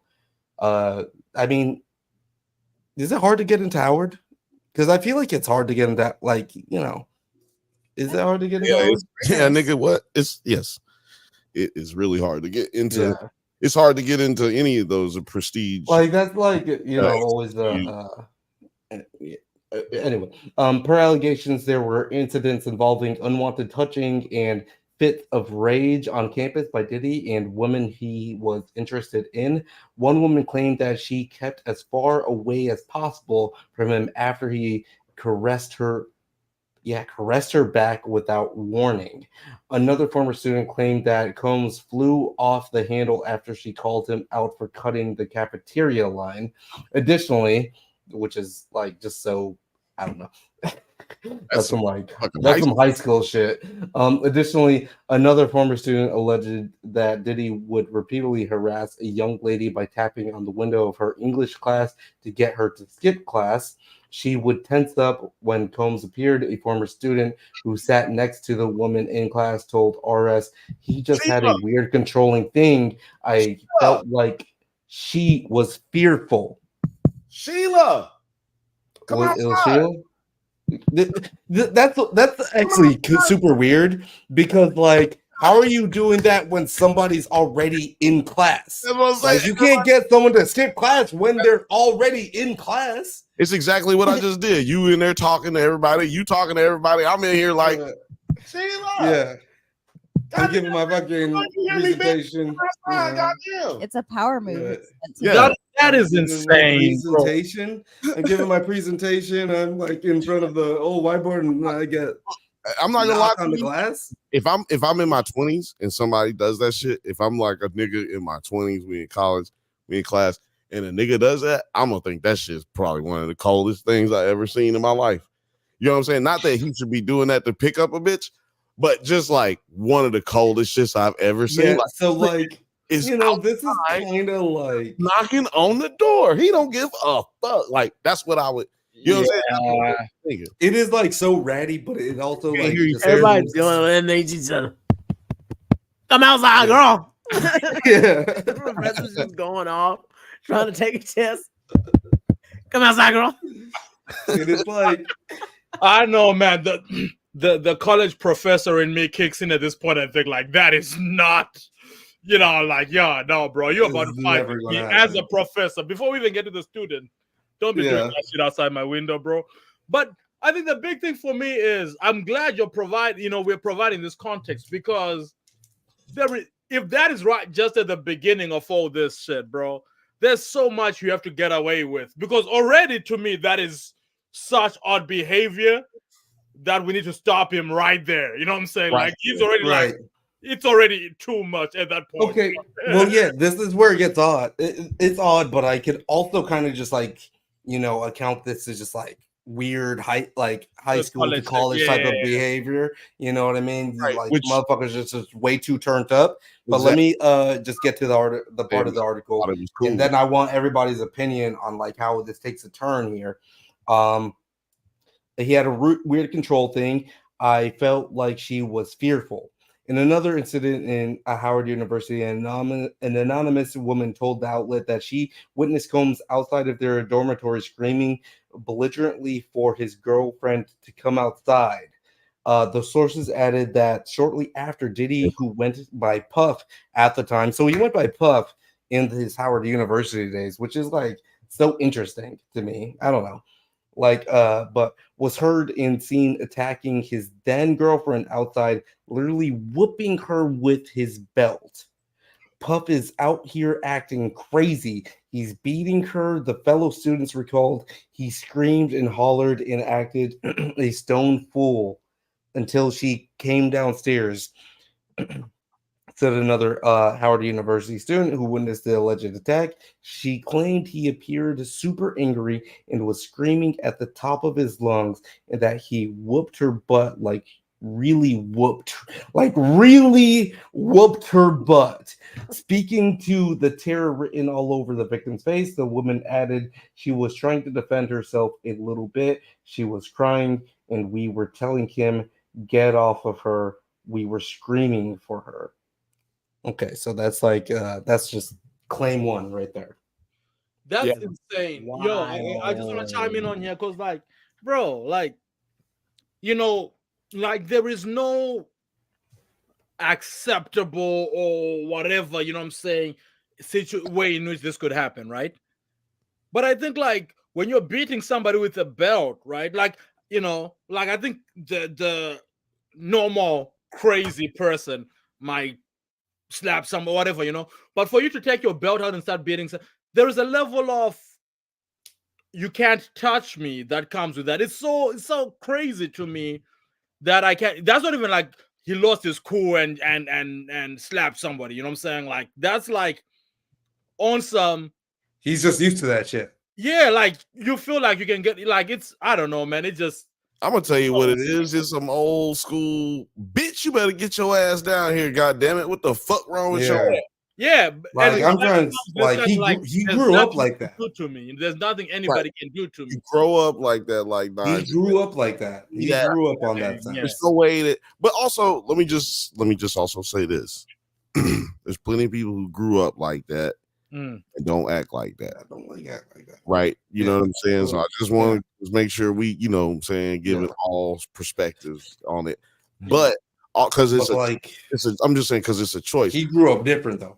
But he had to have seen that to think that that's okay on any level, right? Mm-hmm. You don't develop constructs of life on your own, right? Like that's a construct that was built up in his mind by someone else. So yeah, it's a good point to bring that up that he had this is learned behavior, but at the same time, like we were saying earlier, even if you're an adult, even though you're in college, you're an adult enough to know you're not supposed to be outside late at night beating your girlfriend in the motherfucking quad with fucking belt on her butt, like you her daddy and she 7 years old or some shit, like like shit today. Beating your daughter at 7 years old in the middle of the street somewhere, in the middle of the yard somewhere, nigga, that going to take you to jail. I mean, yeah. Like, what are you talking about? I'm gonna pass it because, like, we're talking about the transition. The transition between that because like there for a second I was just like, oh yeah, this is some like, you know, college boy type of behavior, but then it transitions into that type of account.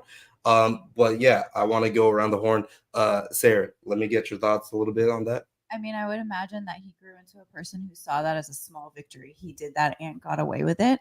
So this like ego probably like grew and he became this powerful, sadistic, I mean, top dog. It's crazy. Yeah. Well, how do you feel about when, because somebody out there is watching, gonna say, why did she go downstairs? You know what I'm saying? Like, she was in the house. Why did she go out the house to deal with the dude in the first place? I mean, usually, because, you know, there's people out there gonna be like, what was you wearing? You know what I'm saying? Type shit. You know what I mean? Like that kind of shit. What did you do? Type shit. So how do you feel? I mean, to me, it's kind of like just a girl falling on the sword so that she can just make this stop, you know? Right. Like she's getting so alleviate the problem, like it, you know. Like she just threw herself a grenade, try to make everyone else feel better, you know?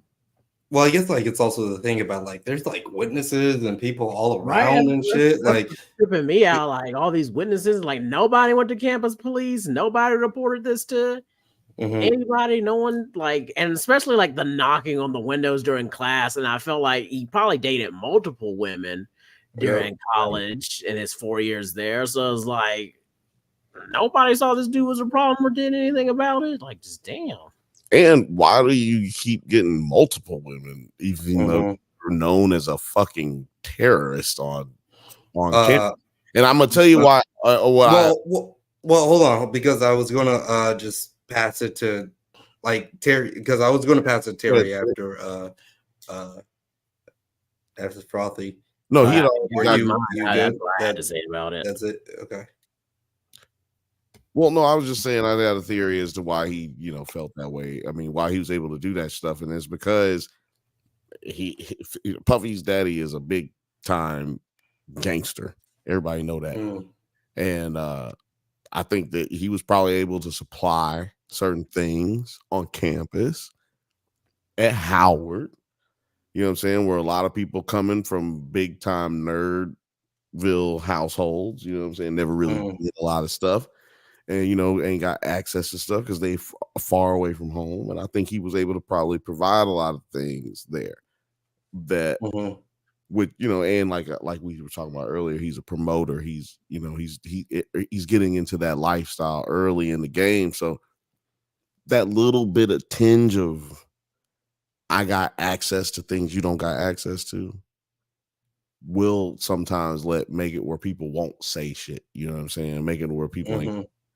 I don't want to mess up my gravy train to you know, tell on this dude just because of this one girl. You know, not saying that that's the right mindset, but that's how some people definitely going to approach it, especially you know what I'm saying?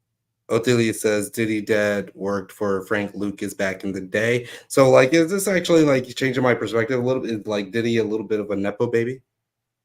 A nepo baby, a nepo baby when you're talking about gangster shit. Yeah, right. So you don't want to be messing with a nigga who is like a nepo baby from business perspective. You could probably whip his ass, but a nepo baby coming from the goddamn tree of original gangsters, like original, yeah, you might want to like gangsters that like blow up your car and goddamn hang you in your sleep and goddamn make it look like you had an aneurysm when you was throw you over the bridge and shit. Throw you over the bridge, yeah, nigga, like that kind of shit. When you dealing with a nigga come from that bullshit, like come from that. We not talking about a nigga who has done it before. We just talking about a nigga who come from that lifestyle. Period. Okay. You know whose TikTok's been coming up on my screen a lot? Nate Boone. Who in the hell is that? Look him up. He's gonna horrify you and scare you. And like, if someone were to say, "I am the son of Nate Boone," you'd be like, "Don't mess with him at all." You should not put the link in the private chat so we can pull that up. Oh yeah, that's Yo, that's not Hitman, right? Yeah, Yeah, I know Hitman. Nate Boone. Yeah. I've never seen anybody talk about. We definitely can For some reason, he's been on like touch giving it that. little interviews and stuff. The second claim is that Sister Soldier allegedly warned Joe Dickerson-neal about Diddy. Let me first and foremost, let me just say that like I love Sister Soldier books. Like I've read so many of them, and like they're not even like great or whatever. I just like her books so much. They're probably like the best in like the hood genre that like I can actually tolerate. But like having Sister Soldier, be warning you about that. And it actually like calls out The Coldest Winter Ever, which is like my favorite one of her books. But yeah, in the expose, it was revealed that Sister Soldier, author of the beloved novel The Coldest Winter Ever, warned alleged victim Joe Dickerson-neal to stay away from Diddy. It's noted that the New York Times bestseller declined to comment. Dickerson-neal told the outlet that she recalled getting a warning from Sister Soldier to keep her distance from Diddy, given his infamous relation. The former video vixen sued Combs for sexual assault in 2023 for revenge porn, and per Rolling Stone, her decision to come forward isn't about money, but to make sure the world sees that this man who rose to the level of an icon is actually sick and has left so many victims in the wake of his unpunished, disgusting behavior for years. She detailed that her relationship with him began when she reluctantly agreed to go to dinner with the budding music mogul in 1991. In 1991, she alleged that Diddy spiked her drink while they were out and later pressured her into smoking weed. She recalled feeling her legs becoming rubbery and being awed by Diddy, who she says also recorded the incident and paraded the video around. Combs denied the allegation at the time, stating through his lawyer that this 32-year-old story is made up and not credible. Mr. Combs never assaulted her. So I'm actually just kind of discovering this story. I had no idea that Sister Soldier is for those who don't, a part of it. A little BTS. Most of our crew is very, very, very, very busy, and we work really hard to get y'all this content. Go check out the Furioso video that just came out. Alex just dropped a review on it. It's good. Nerds at Night, Drunk Banthas. But because we all work on so much shit, my homies, this slipped under the cracks, man. Slipped through. Niggas didn't catch it. So I ended up putting niggas on the game like, yo. And then, like I said, like Nine just said, he came in and he was like, wait, now what exactly happened? So it's kind of blowing everybody away. Some of what you're seeing right now is real life, first time, like reactions, like straight up takes. Shingy just was like, you should have seen Shingy on some of them things you were saying. He about fell out the chair. You know what I'm saying? Like it's hard to hear some of this shit the first time. So just trigger warnings for throughout this video. You know what I'm saying? We really want to make sure y'all is okay at the crib.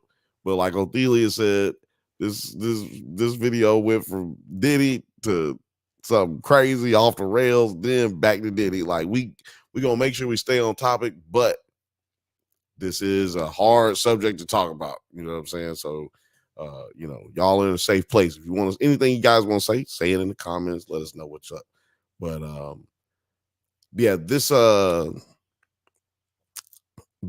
it's not an indictment. It's hard to talk about it because it's like it's not an indictment. This is just a leak that the feds put out through the media.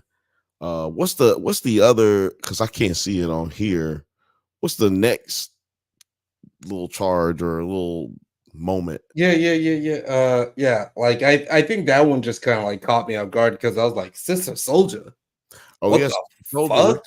Yeah, man. That's been That's pretty crazy. 1991, like you said, 1991. And shout out to Amber Corinne, who is the writer of this particular Vibe article, Yeah, and shout out to Amber. not the writer of the one, but it's Martin Scarelli. Scareller? No, Martin Scareller is the original author of the Rolling Stones article. Yeah, right shout here. out to you, Marty Marr. Marty Marr.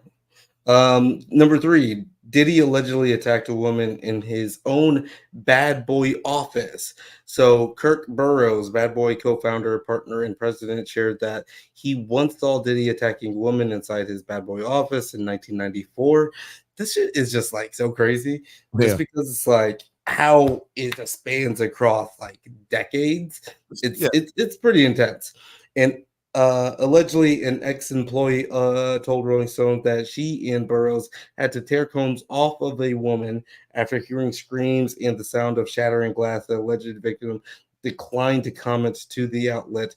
The first manager of Bad Boy's recording studio, Felicia Newsome, added that she once had to restrain Diddy from beating his girl's ass after a fight broke out between two women. I'm holding Kim by his waist, saying, "You need to calm down. This is not your fight," she recalled. Another former intern, April Lampros, made claims this month that Combs got violent with her in the past and even forced her to her knees to perform oral sex.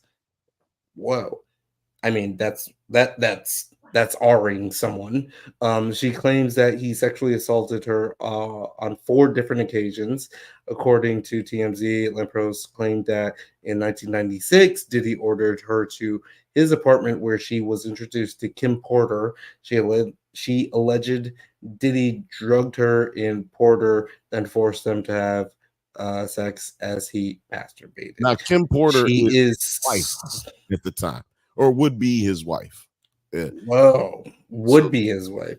Yeah, Kim Porter is she is currently suing him for battery, sexual assault, and infliction of emotional distress and gender motivated violence. Is that Kim Porter that is suing him, or is it Lampros? That's what I was trying to say. Lampros' Porter was his wife, and after they got divorced, some years later, maybe about 10 years later, she mysteriously passed away after when it was alleged that she was going to snitch on him about some shit that that she only knew. And you got to imagine if someone like Diddy had a divorcee, like how far do you think he's letting that get out of his hands, right? Like how far do you think she's actually getting out of his little circle and network of control? Because I would think that she was being treated like Cassie was. I know y'all don't know about Kim Porter, but Kim Porter died at a very young age, out of nowhere. And even when it happened, people was like, yeah, she died in her sleep. And even when it happened, people were like, yo, what the fuck? And that is literally what started making people look into Diddy and start putting shit on YouTube. I think she died like 3-4 years ago. Yeah. Kim Porter? Yeah, Kim Porter, Diddy's ex-wife. Here, let me tell you. Oh, yeah. Wasn't it like kind of weird how like she kind of passed away? Terry, you muted. It says her cause of death was lobar pneumonia. And she wasn't even sick before that. Well, yeah, like it wasn't a she wasn't sick, she ain't had no colds. She just woke up one day or wound up one day and with she went to bed and had pneumonia all of a sudden and then died. In her own home. Yeah, in her own home. What year did it say she passed away, Terry? 2018. Yeah. So yeah, we ain't even talking about no COVID type shit. That's what I was trying to make sure. Is like we're not talking about no COVID mysterious shit. Like, nah. We talking about that this lady had issues with this nigga for years, back and forth. But of course, they were married, so and have kids together. So multiple kids. So I think they had 3 kids together. So you're talking about somebody who has to be in this nigga's life, regardless of like, what she has going on, like regardless of how fucking fucked up this nigga is. Like, she has to be in this nigga's life. He has videos of her on freak meets and shit, like freak offs. You know, he's got videos of her sex with other people that's not him at the time that they married. So therefore, he has ways to then blackmail her or make her look bad in the court when they go to child custody and all that shit. So you're handcuffed. You know what I'm saying? You're handcuffed by a nigga who has power. And I just feel like she was getting ready to do a Cassie, which is what Cassie, you know, Cassie had happened to do it a little bit. Well, she probably didn't tell nobody she was going to do nothing. You know what I mean? Like, reports are that Kim Porter was telling people that she was fed up with Diddy, telling people that she wasn't fitting to deal with this shit. And she probably knew, knowing that she, you know, knowing Diddy as long as she did, she probably talked to him any kind of way. Right. You know what I mean? But yourself in a position where allegedly. Could I show April Lampros? Is that's who? Who just Lampros? That's who's been suing her. That's suing Diddy right now. Oh yeah, I mean you can show her. I mean, she's in the if she's in there, like show her. Right there. Okay. April Lampros. The one.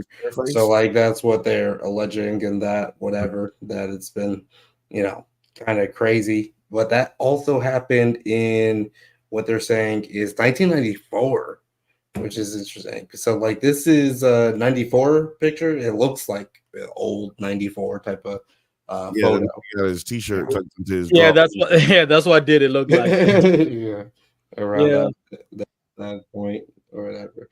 So it's I think with sorry, just to chime in, I think the part of to the way Diddy eulogized Kim Porter after she passed away, even for folks who didn't really know what this was but had heard some whispers of their issues, you know, it sounded a lot like the Cassie Apollo, you know, like when somebody's like almost like doing too much, where you're like, okay, bro, what are you doing here? You know what I'm saying? Where it's kind of like too much but not enough, kind of, you know, whatever that is. That's the way he eulogized her, you know what I'm saying, after she passed on. It was like, Diddy, we know that shit wasn't all gravy. When you say it like this, it makes it sound like you're trying to get in front of something, you know what I'm saying? So I'm not surprised that we got here where people are saying that there's other stuff. I mean, already the background suggests that, but even the way you eulogize it, it's almost like, bro, you know, there is no way that is not a doctored statement coming out as the eulogy, right? Because, you know. Right. You know what? I'm gonna hit y'all with my Shannon Sharp, because I'm gonna just tell you, you know it. A hit dog will holler. My grandmama used to tell me, a hit dog will holler now. Okay. Okay. A hit dog will holler. Hey, I'm gonna hit you with this thing. You know what I'm talking about? Hit you with this thing. Because nigga, if you know, did nobody ask you all that? Like, why you was it? I know what you're talking about. Like, he who doth protest too much. Exactly. Right. Exactly. It's too much of that. You know what I mean? And that's what I was saying about the apology video for Cassie. Like, nigga, you apologize, and nigga, first of all, you can't even according to the lawsuit, the settlement, he can't say her name, she can't say his name in the public. Okay, so that like why he didn't address her directly, like exactly, because he can't. Okay. So then why even say the fucking apology? You know what I mean? Okay. Let me take this moment then to like just play the apology, because the apology talks. It was just like this. Yeah, I didn't know how fast you was gonna pull it up. I had to pull it up. Sometimes you got to do that. I was fucked up. I mean, I hit rock bottom, but I made no excuses. My behavior on that video is inexcusable. I take full responsibility for my actions in that video. I'm disgusted. I was disgusted then when I did it. I'm disgusted now. I went and I sought out professional help. I had to go into therapy and go into rehab. I had to ask God for his mercy and grace. I'm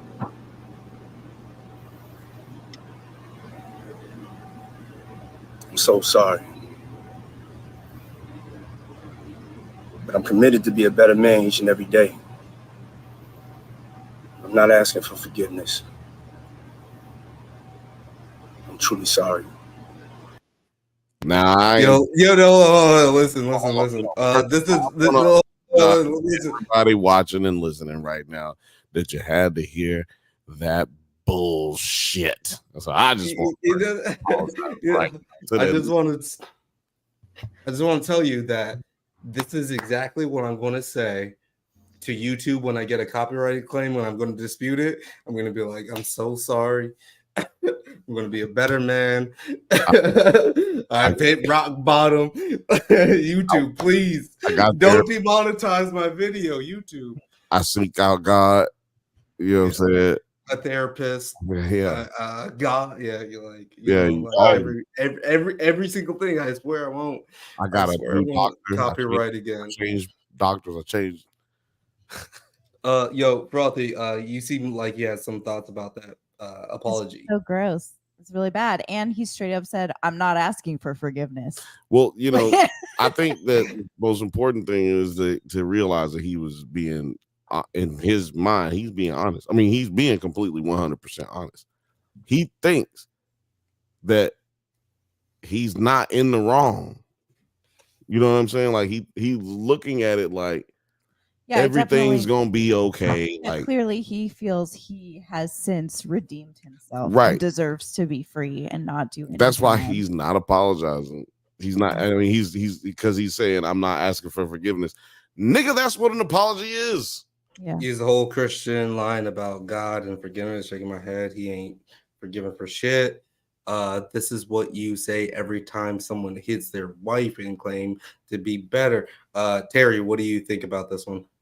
It was just like I was at rock bottom, you know. I was like, really? You're rock bottom where you didn't go to rehab, didn't report a drug problem? Like TMZ and all these news sources would have been all over that if that was the case of him hitting rock bottom at that point in his career. Like, what are you talking about? Right. Like, yeah. What the fuck? And then he's talking about I was disgusted with my behavior then. I was like, you didn't seem like it. If you were disgusted with your behavior then, and when she said you did all this, why did you call her a liar? Like if you were so exactly, if you were disgusted by your behavior in the past.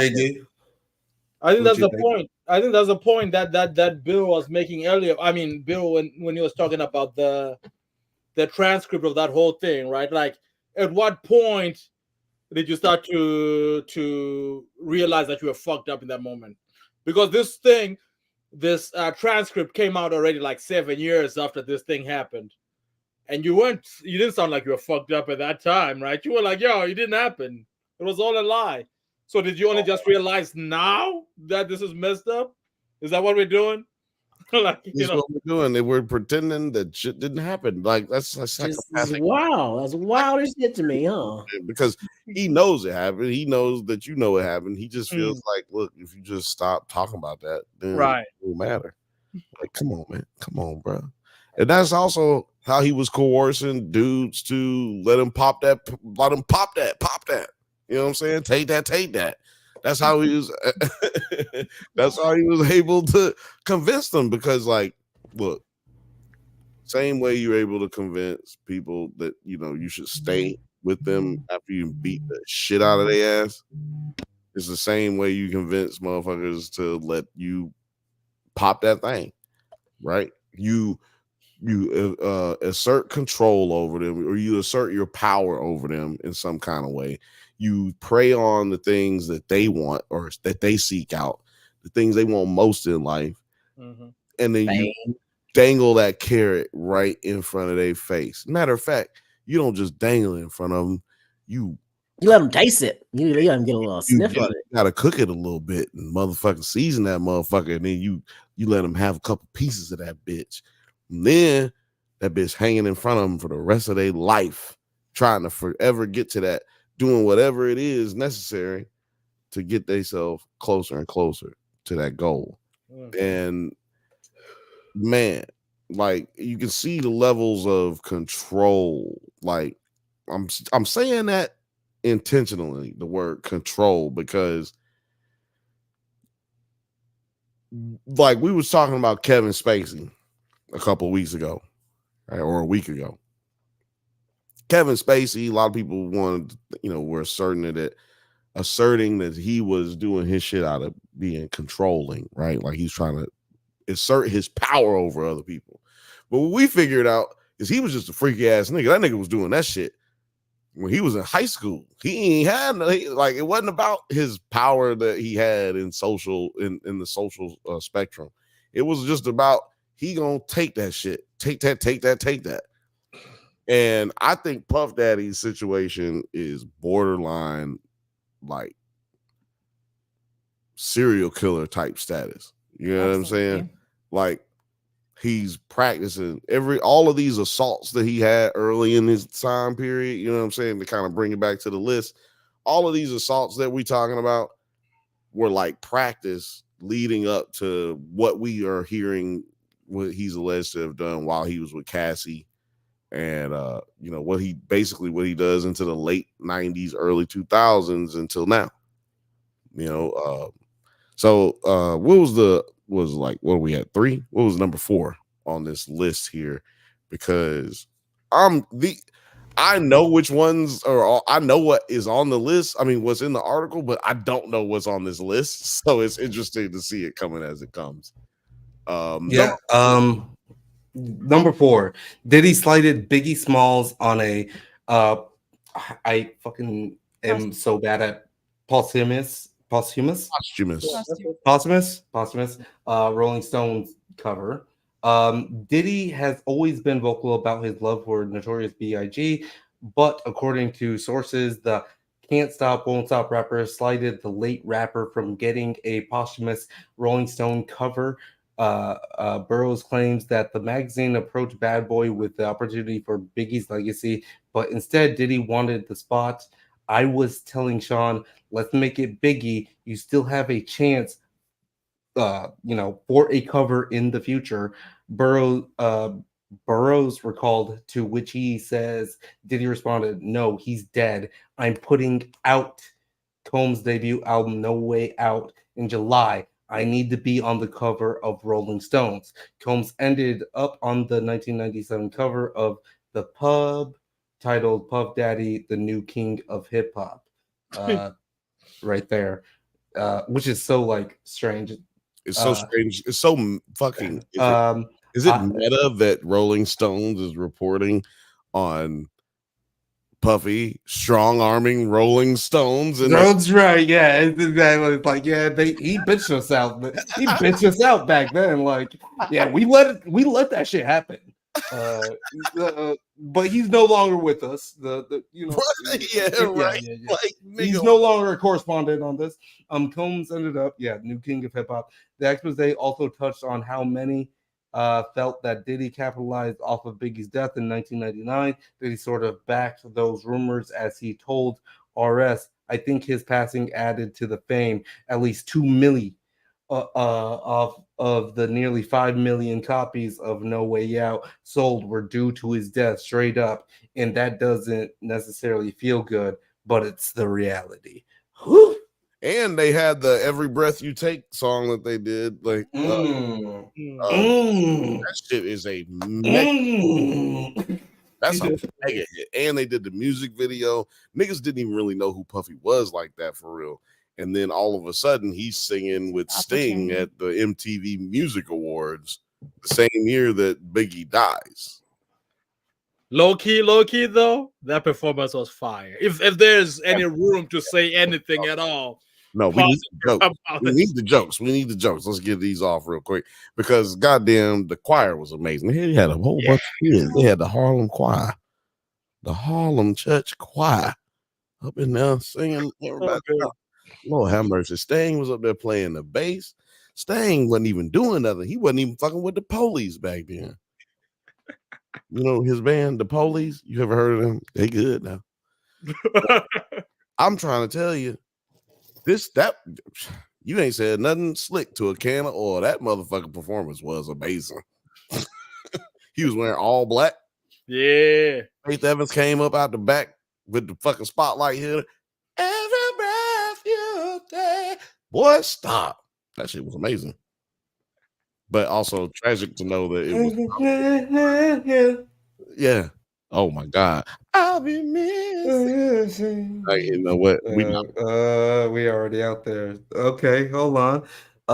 Melanie Murray says artists ratted out themselves. Rolling Stones ratted out themselves for sure. Murray said, I didn't know who he was till Biggie died, but I remember that MTV performance. Yes. Sting was standing stage right. Okay, let me see if I can find this performance. I can't. I need the. I'm gonna pull it. Melanie, let me tell you something. You are my new favorite person. Okay, you got the new favorite person in the chat. Because actually, like, I'm not sure if, like, you know, that's right. No. Melanie, have we gotten you on stream before? I don't know if you've joined the chat. Are you a long this might be your first time, or are you long time? First time caller. Cass is actually joined. Are you a first time caller, long time listener, or are you a first time listener, first time caller? Flattered from Tennessee. Tennessee, what up? What up? We got someone knocking on the door. Shout out to everybody in Franklin. Shout out to everybody in Nashville, Memphis. Where else? Where was we at? The other place we was at in Nashville. I mean, in Tennessee, where they had the wedding. What performance was it? MTV. What? It was the MTV Music Awards. I'll Be Missing You with Puff Daddy featuring Faith Evans and Sting. She's right, absolutely right about him being on the. He was sitting off to the side. Yeah, stage right. Okay. Oh yeah, we got someone. Hold on. We got someone ringing. Oh shit, we got someone in the. Okay. Damn, they hitting the button. We got someone. A new member, actually. We got the whole form going. It is Cass. Hi. How you doing? Shout out to Cass. We are talking about the diddler right now. That's right. We're talking about the diddler. Glad we can get a female perspective, another female perspective. You know what I'm saying? Welcome. Because, you know, it is a bunch of dudes in here talking about, like, this stuff, and we need to get some perspective. Frothy is like kind of like pissed because you just said another female perspective. Like, I said another. We've been trying to. I said another female. That ain't. You said we. Okay, never mind. You know what? Know what? Women aren't a monolith. Okay. Don't try to you quick off. You're like, fuck all this shit. No, women are not a monolith. And right now we are actually, Cass, you want to introduce yourself a little bit? Hi, I'm Cassie. I don't know how to introduce myself. Well, yeah. Why didn't you? No, this is your guest. You should be introducing your guest when you. Oh no, this is all of our guests. You know what I mean? No, I'm just saying, but you invited your guest, so you got to be like, yo, because this is the Bantha Bunch show. You know what I'm saying? So you're supposed to invite her into the crib, and then you're supposed to be like, yo, this is my homie. No. The chat's already doing it. You know, Morgan's already on it. Welcome, Cass. We're talking about the diddler. We're doing that whole thing. Supposed to give a better intro. The amazing, the intelligent, the wonderful, the drunk, the Cass. Cassie. We're talking about the diddler. Right now, you're joining into a little bit of an awkward time. We're talking about how you know, Diddy was at the MTV Awards, and this was what year? This was, I don't know. did you guys say it was like 99? Or I It's can't the same year remember. it's the same year that Biggie died. Biggie died, I think, in like April or May. And then oh man, I'm about to cough. But anyway. In the what? Oh, you did cough. I did it anyway. But okay. Melanie says 97. That's what's up. 97. I think. Ophelia said the fifth Bantha became employee of the month because of that welcome right there. He saved us all right here. When it's real, feelings hard to conceal. Can't imagine all the pain I feel giving you.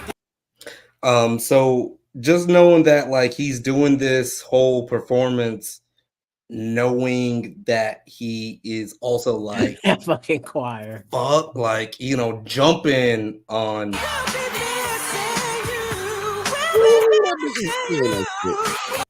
Knowing that like he's completely capitalizing on the death of Biggie Smalls and this woman's husband, that, you know what I'm saying, like ridiculous. Faith Evans, right? Stage singing about her husband, right?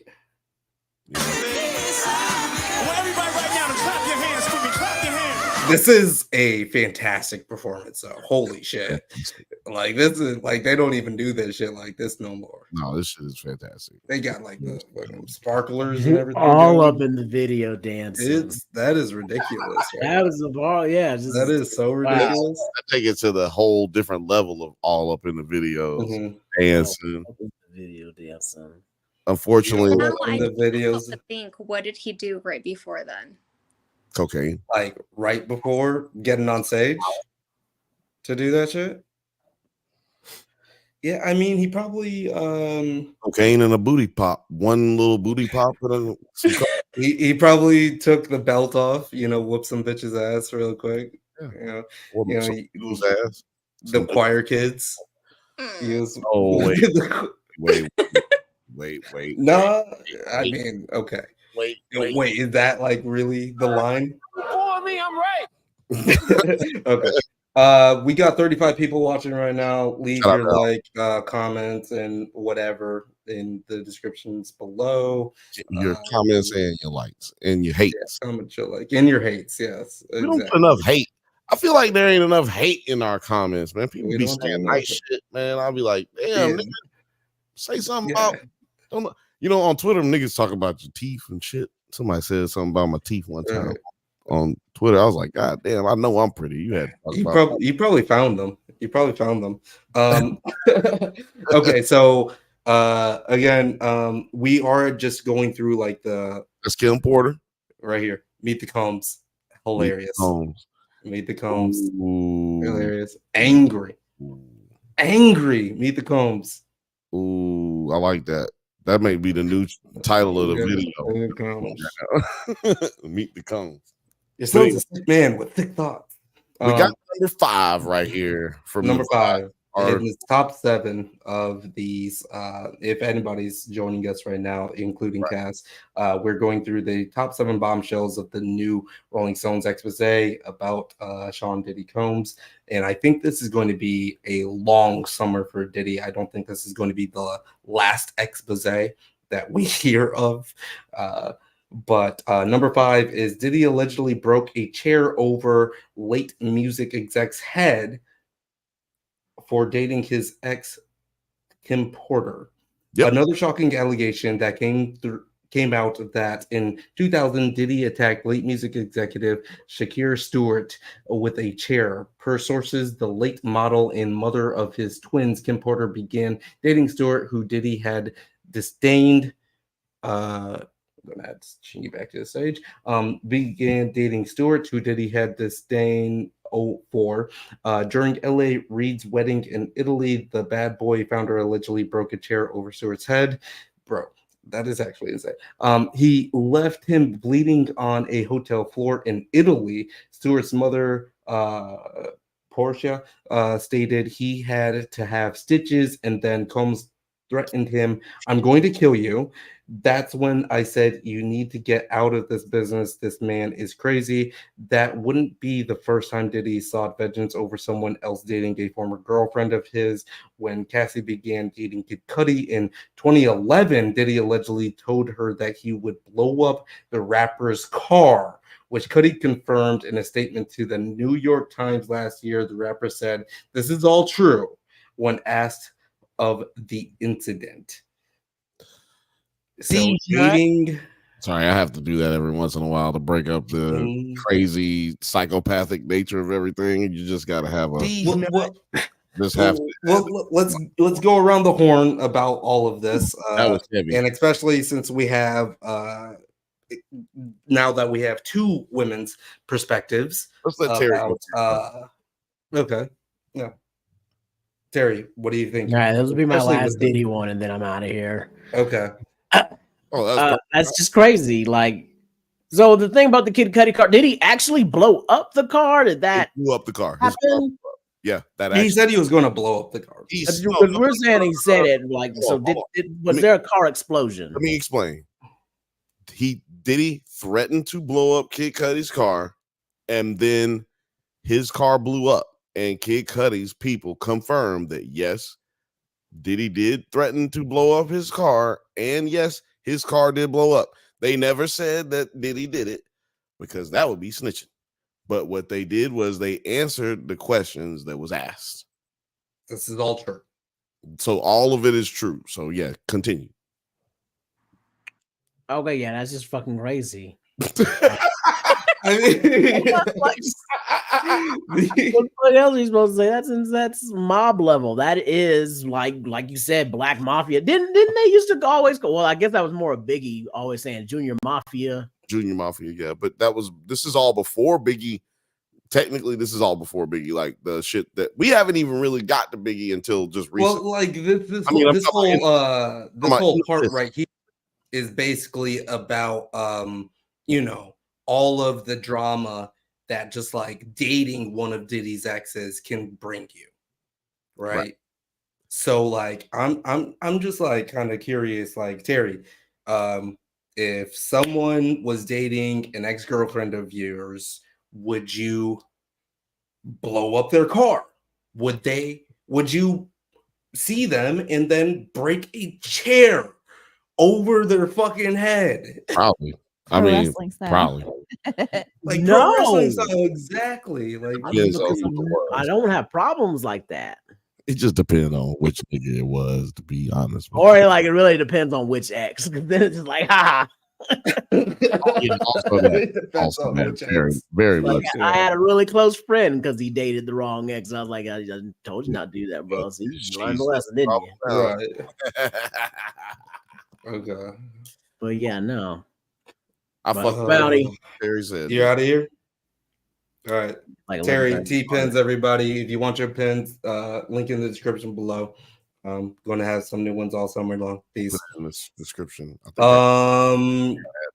Cass, it's so weird calling you Cassie, knowing like this whole situation. Cassie, kind of like same question regarding like, actually like it's framed in a different way.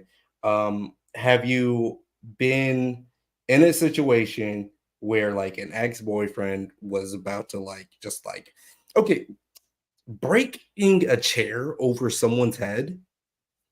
That is like so fucking crazy, civilized, man. Because that is like any goddamn object you can find at the time. That's better than like just but like you probably would have shot him if he had a gun. Like, because like if you're breaking a chair over someone's head, it's like I'm looking for any object that I'm going to be able to use against this motherfucker. Have you ever like what do you think about this situation? It's just so possessive, like so gross. Yeah. Like it wouldn't make me feel good. And then knowing that it's causing other people harm, it would make me feel like if I'm stuck as a woman to someone that isn't shit. Because I know that it's going to cause anyone else that I care for harm. Which is even for the woman. Because then you're stuck to a shitty person, you know, especially with how much money he has and how much power he actually had at that time. Like, I'm glad that it's all coming out now and he doesn't have that. Good night, Melanie Murray. I know we going late or whatever. So thank you for fucking with us. This is an emergency when people got to go get drunk. Like 11 o'clock, you got to go get out. Yeah. Go out. It's Friday night. Yeah, for real. And then Shingy, your thoughts?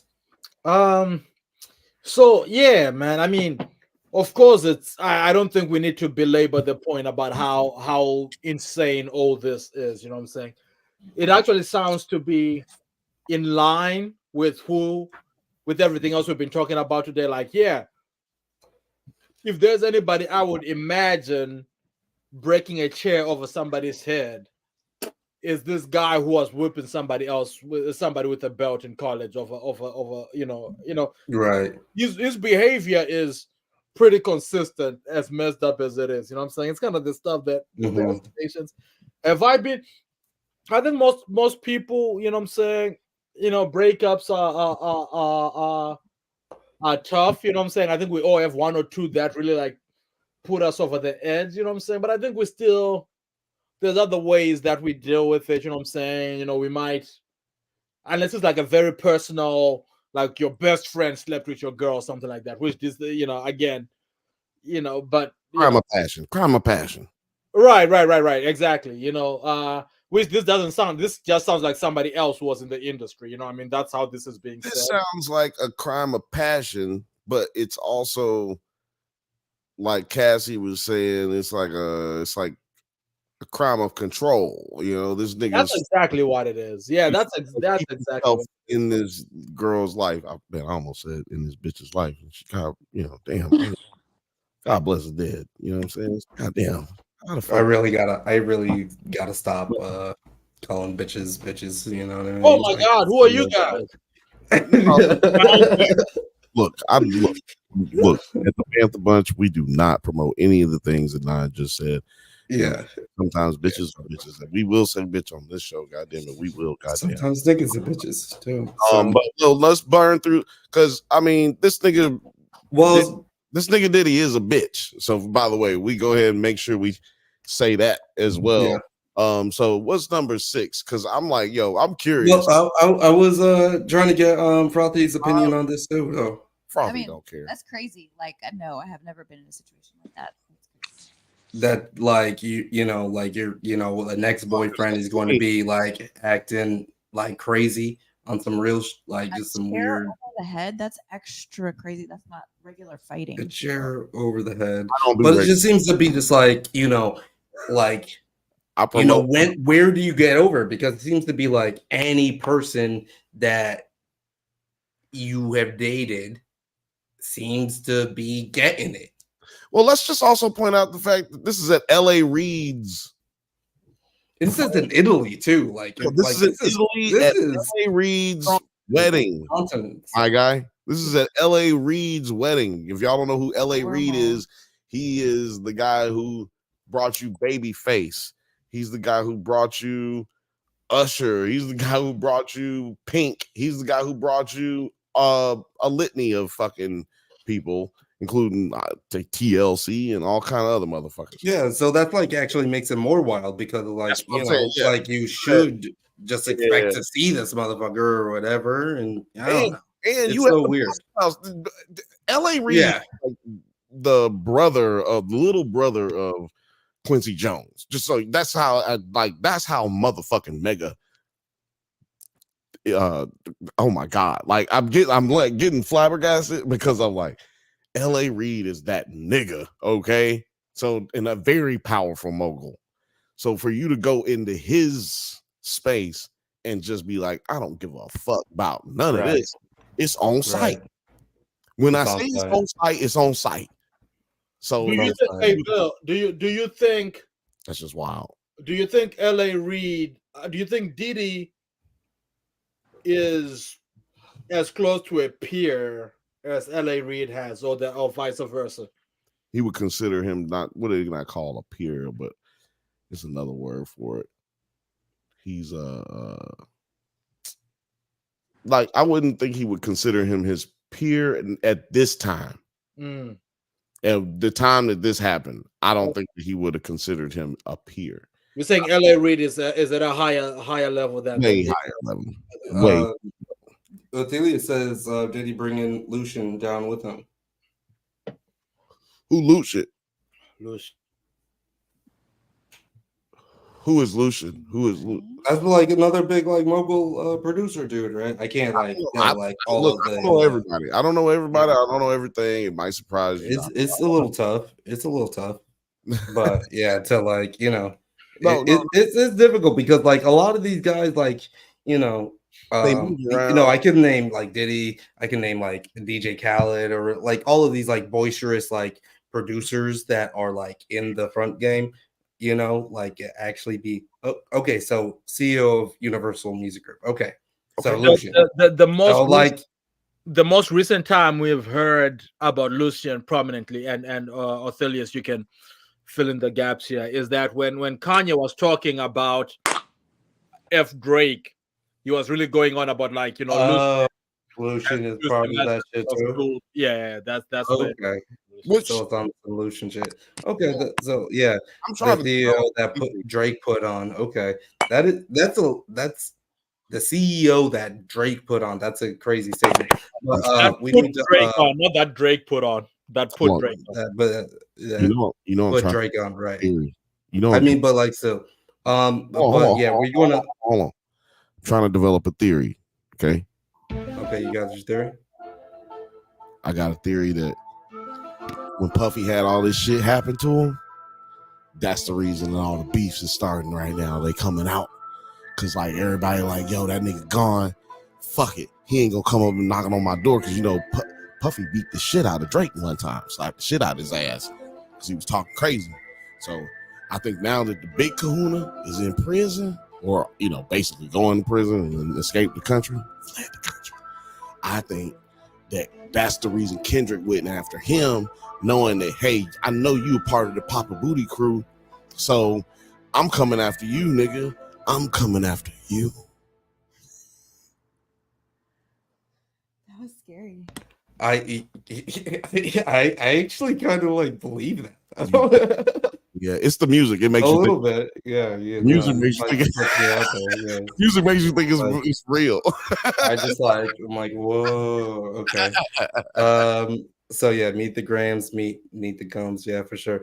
And then Diddy's former private chef alleges he requested a post-coital meal and greeted her naked.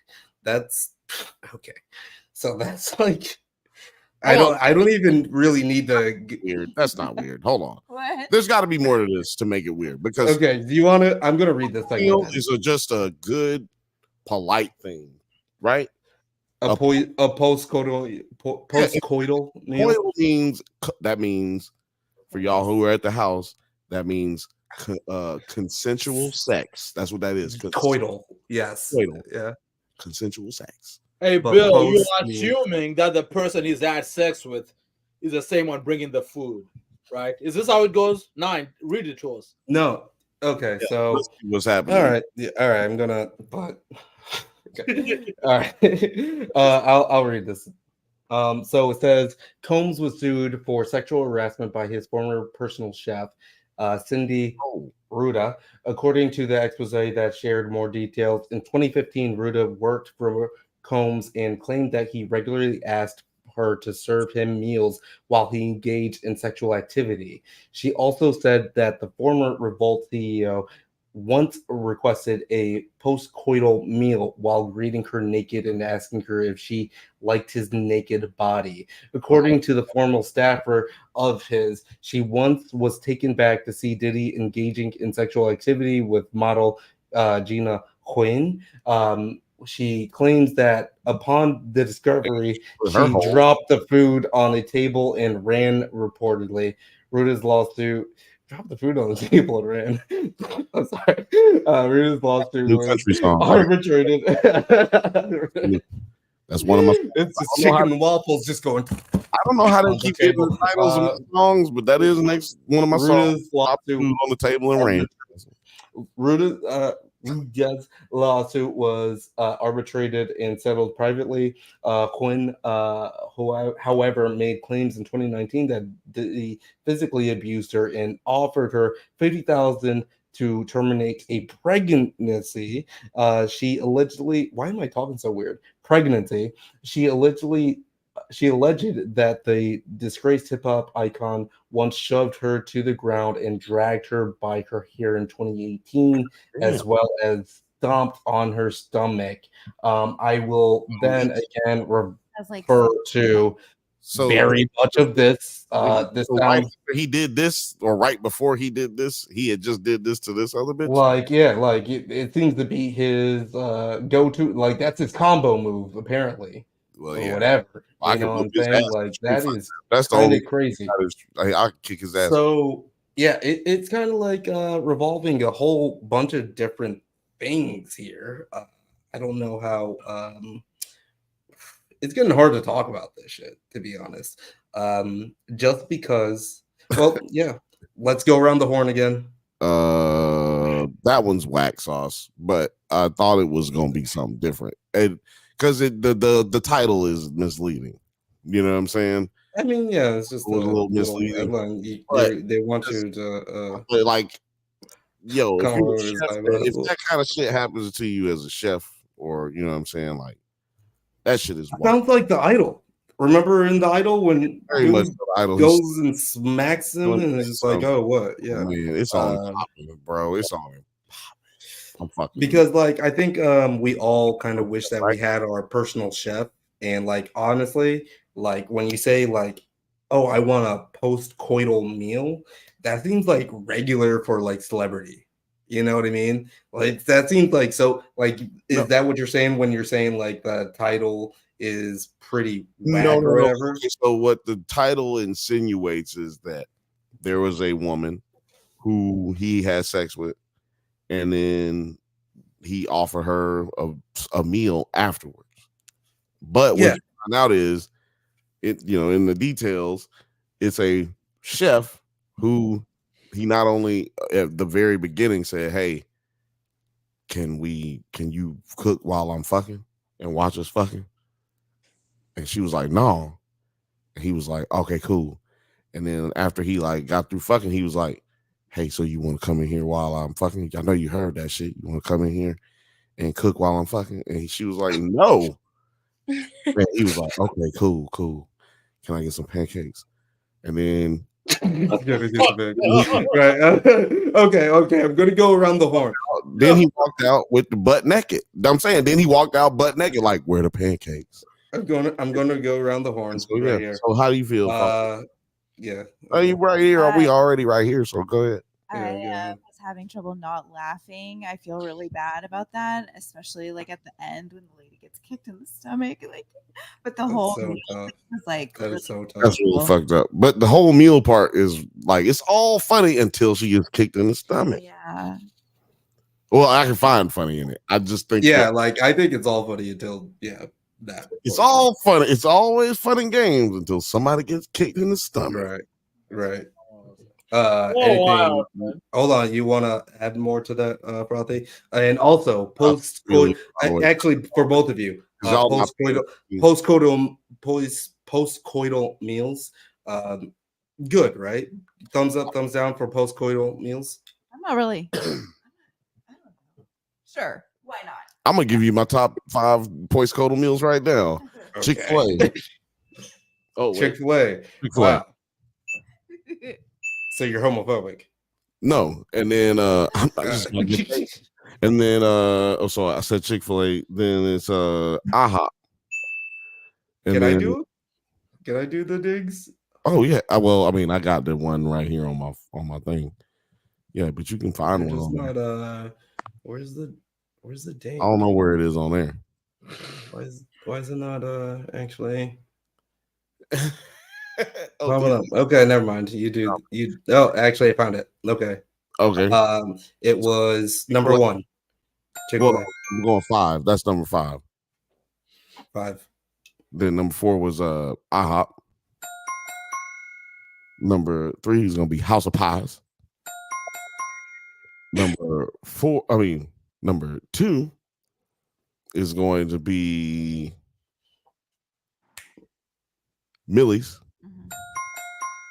And number 1 is going to be Millie's. Okay, well, Give me my thing. So it's number 2 and number 1 is all okay. No. So then number 2 is going to be myself. Damn. What? Okay. I cook. I thought you were making a dirty joke. No, I cook. What are you doing? Like, what do you mean? Okay. That was like a weird mix of form there. Okay.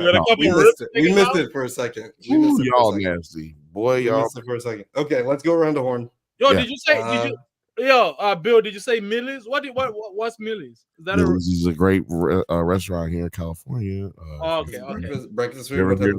If you're ever here in Los Angeles, just come hang out with your boy. I got you. It sounds a lot like what we call corn in other parts of the world. It's like, yo, that's a very strange thing, like Millie's, Millie. Oh, no, I got like, okay, bro, you're going out for corn. Sounds like Anna's house. Mm-hmm. To me, breakfast. right?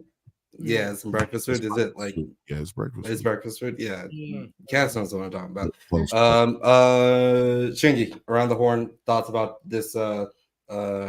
Chef situation. Also, post-coital meals. I'm a virgin, so I don't have post-coital meals. Okay, yeah. Every meal that you've had has been pre-coital. Yeah. Okay, yeah. You can give us your pre-coital meals too. Yeah. You want just my favorite food? And Yeah. and Cass, you don't know me enough to laugh at that. You don't know. Maybe I had an accident where I lost my penis. You can't laugh. Second thing I want to say is, Bill, shout out to finding a girl who humors your nonsense, bro, because you're on the same page, bro. I'm like, oh my god. Anybody else would be like horrified by this. Hey, hey, I just take that as a compliment, you know what I'm saying? Because for real. We be out here podding, you know what I'm saying? Nobody pod like we pod. You know but my opinions on this, I think it's, first of all, I didn't think it was anything mundane, because just logically it wouldn't make it on the list of 7 things if it was just him asking his girl for a meal afterwards. You know what I'm saying? That would be pretty mundane compared to everything else on this list. So yeah, I mean, it's messed up, right? And I think it's really right along. It's not even like sexual or deviance. It's really like a power play. There is no reason for that, because you really could have the food made and just be waiting for you once you're done, or you could have, you know what I'm saying, you could be fully dressed by the time you get it. The whole idea of being naked, or like saying you want to do this while we're having sex, it's all power play, right? It's very much everything I hear adds to this megalomaniac sort of image of him. That's like, I'm controlling everything around me, and whatever I say goes. You know what I mean? So yeah, I mean, it's messed up, and it's really just continues to paint the picture that we're talking about. Yeah. Yo, can I read this one? Because it's so true. Othelius said, I'm gonna read his whole name. Othelius Maximus said, Bill can't be a lawyer for a serious case because he'd have the whole courtroom cutting up. It's the truth. I had somebody laughing over the weekend. I was trying to tell something serious, talk about something very serious, and niggas was just not hearing. I mean, that's actually a tactic. Some lawyers, get the jurors like on your side. Charisma on that shit. Well, it's pretty good. Cass, same question. What you think about this whole thing with the chef post-coital meals and all of that? Like, well, how do you feel? What you think? I agree. Like, it's a whole power thing, because I mean, when you have that much money, you can have room service, but to request that, like, what happened to you? Yeah. Do that. Where you feel like you need to do these things in order to feel powerful, when you have that much money and you still need to do this amount of things. Yeah. When is it enough? When is it enough to where's your ego at that point where you need to what, like, you know, I guess it was well, what do you think about the the whole section where it says, I dropped the plate, dropped the food on the table, and ran? Like, that's kind of intense, isn't it? Like, So uncomfortable. well, let me ask you this: what do you think was on that plate of food? Like, what do you think was served? It was waffles. Like, why is it always breakfast? It was probably breakfast, right? It was probably breakfast. It's breakfast. And also post-coital favorite food. I think it's breakfast. That's Why- what I'm talking about. Yeah. That's what I'm talking about. Hold on. Yeah. Where's my shit at? Breakfast is breakfast is really here. You know, Breakfast food. Okay. This is the best place. Oh, that's why I said Food. pancakes, baby. You know, I'm talking pancakes. Right. Okay. So we're at the end of the list here. Yeah, man. Let's get to this. Goddamn, thank God. Just listen. I hit damn near anything that I was going to talk about.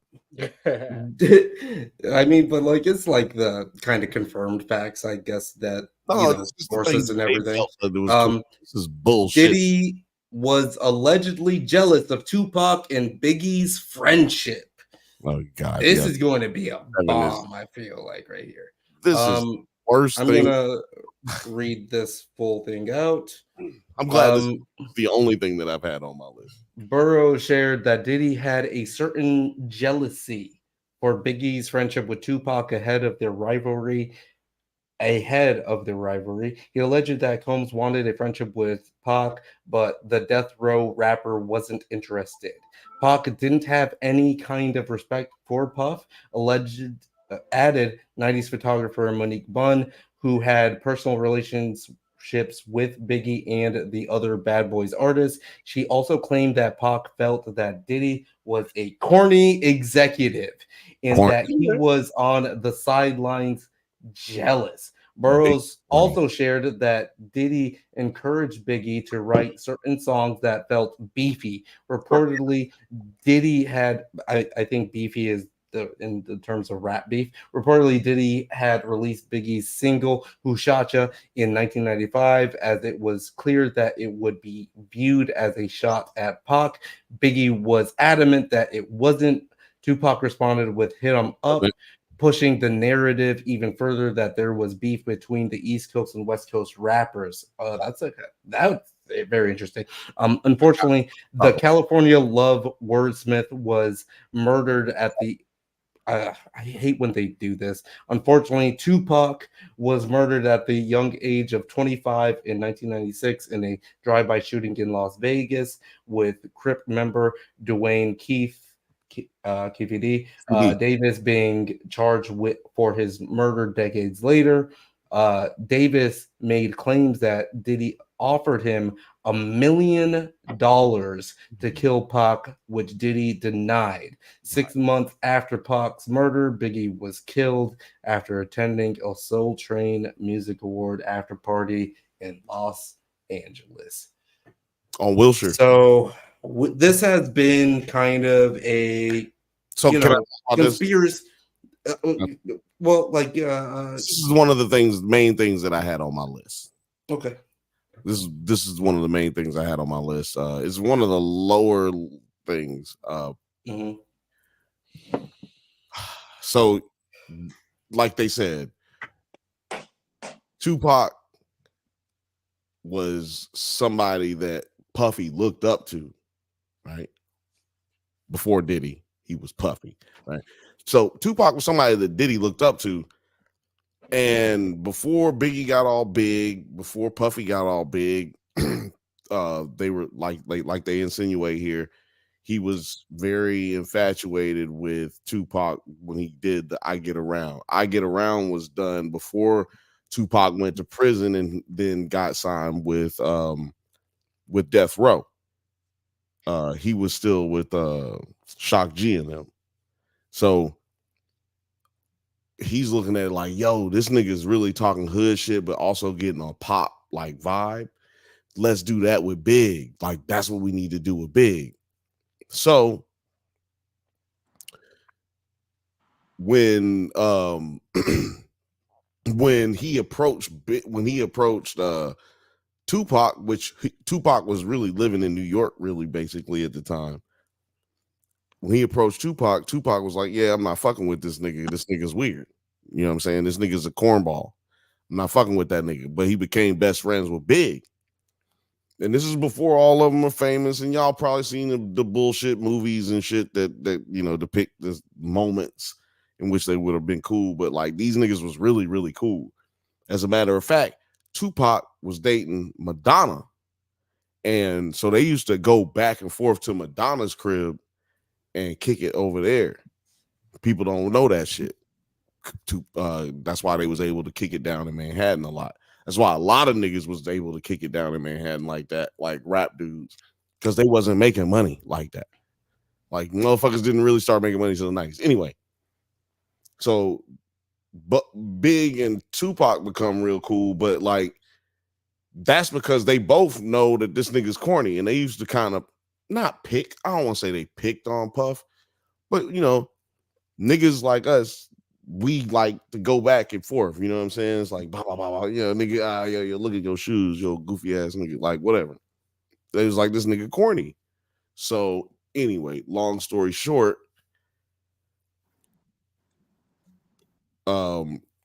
what's his name?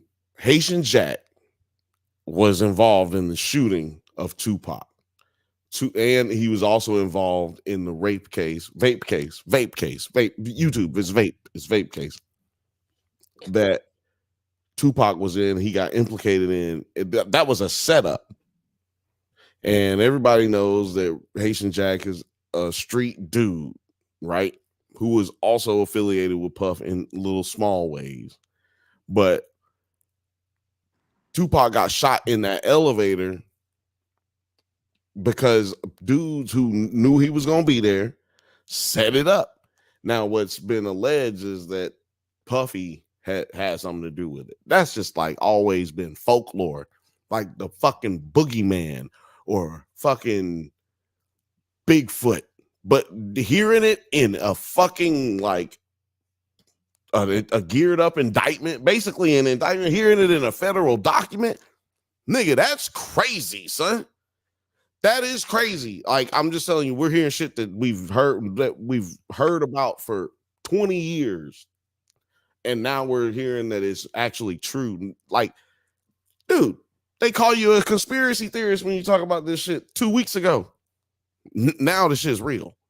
It's just crazy to me. I just wanted to point that out. There's a lot of other things I wanted to point out, like how the sex slave that we was talking about earlier in the video, he actually has a whole 27-minute video in which he describes all of the drugs that they're talking about selling. He describes being beaten and raped and forced to have sex on vaped. Yes.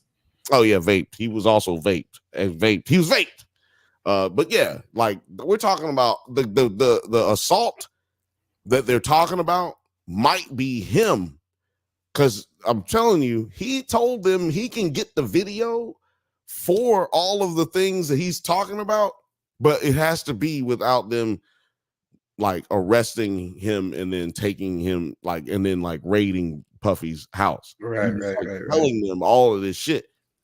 He basically tells you how the fucking case is gonna go. Mm-hmm. And like we're seeing it all trickle down right now, and I think it's just insane. Sarah, how do you feel? Then Cass, I want to know how you feel.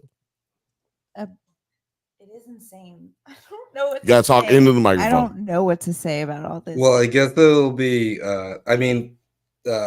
before we lose the plot, like that's just on number 7, you know, just like that was 7. It all makes sense. Tupac, Biggie. Like, do you feel like that? Yeah, of course he was jealous. Yeah, for sure. 100%. And he is corny. Yeah. That's like one of the lines that I really like. That was just like in quotation marks, undisputedly, this person said Diddy was corny. Cornball shit. Cornball, nigga. Yo, and shout out to all you niggas who think cornball is new. You know what I'm saying? Cornball been going on since 1926. You done? Yeah. You done, Sarah? Frothy? Thank you. Okay. So Literally, Cass, again, the fifth man says, Cass, it's an odd first episode for you to hop on, but still want to know what you think. I mean, actually, like, it does make sense because there isn't, I mean, if you weren't, it fits for someone that's not secure within themselves on this of a power trip to feel this insecure Mm-hmm. Yeah. Mm-hmm. and act in this way. Mm-hmm. But like acting this way to the point of like, you know, because I feel like all of us kind of have been inundated with this open secret of that, like, you know, Puff had the, you know, he either killed Pac or he killed Biggie or he killed both of them. Both. You know, No, it's always been both. It's always been both. But like, you know, the theories have always been out there that he's been, you know, People either killed one or the other. Right? People used to say that Suge probably killed Tupac, but Mm-hmm. what we found out over the years is that Suge really is just like a big teddy bear. He's just bigger than everybody, and he's really good at intimidating niggas. Like, You ran over that guy though, so I don't want to give him a pass. You're right. no, that was an accident. That dude was his best friend. He accidentally ran over him because of another person that was a threat. That was actually an accident. Okay. But Well, that's a whole yeah. other podcast. That's a whole other podcast. But Yeah, for sure. but Shingy, how you feel about this, man? Like, You know, and the thing that I'm finding out, and this may dovetail with what Cass was saying just now, that like I think, well, I don't know if it dovetails or not, but you know, let's see if I don't know if that it did dovetail, but I'm drunk. No, no. All this, right, is again like an egomaniac or megalomaniac, right? This kind of guys. A lot of this is, it sounds like a normal enough sentiment for a normal person to feel, combined with a ridiculous action about it, right? So the idea of you feeling jealous when your girl is the hottest girl in the game and she's dating somebody else who's maybe, you know, in a similar line of work, I think that's gonna be standard, right? I think a lot of people can identify with that. Smashing a chair over their head or blowing up their car is what we're like, all right, you know. Same thing with like if somebody brings, if somebody's been like your protege or your homie and so forth, and all of a sudden they start spending time with somebody who does all the stuff that you cannot do, you know what I'm saying? I think a lot of people would feel like, but you know, it doesn't go all the way to like, oh, we're gonna kill this guy, you know what I mean? So I think like that just leads to this idea of insecurity and control that this guy has, you know what I mean? It all adds up. None of this, knowing what we know now, right? Read this whole list is shocking in a jump scare kind of thing, you know. But it's not. It's no longer surprising. Everything that's said here is kind of like, okay, that seems to be within the context of who this guy is. You know what I mean? Yeah. And it's like kind of funny because like we always hear about like, you know, I grew up thinking like Hollywood was this crazy place, and then I kind of grew out of like, oh, you know, like people are just people and like it can't be that bad. And then I realized how bad it could be.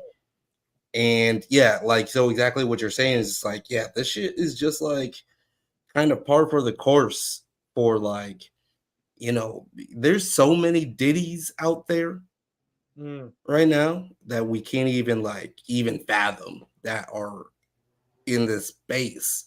Well, that's the big thing, right, Nine? And I'm sure we're building up to this. That all right, so we have the Cassie expose, we have these rumors here and there and so forth, right? But like not this Cassie, by the way. Not this Cassie. Not this Cassie. Yeah. I thought this was just Cass. All right. Yeah. Not this Cass. Indeed. Right. But it's like all this stuff would be so jarring for any of us for it to remain like sort of like a rumor that this happened. You know what I'm saying? It'll be out there, which suggests to me that the amount of buy-in, and I think Bill, maybe earlier you were saying you were alluding to this, the amount of buy-in that needs to be there for these to remain as rumors is like industry-wide. You know what I'm saying? Like it means there's a whole, everybody is in on this.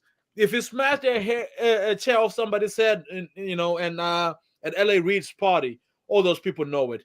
If Kid Cudi's people are saying like, yeah, we believe you blew up the car, all those people know it, right? So it's like if all those people left Bad Boy in the ways that we know them to have left it, it probably means they knew it.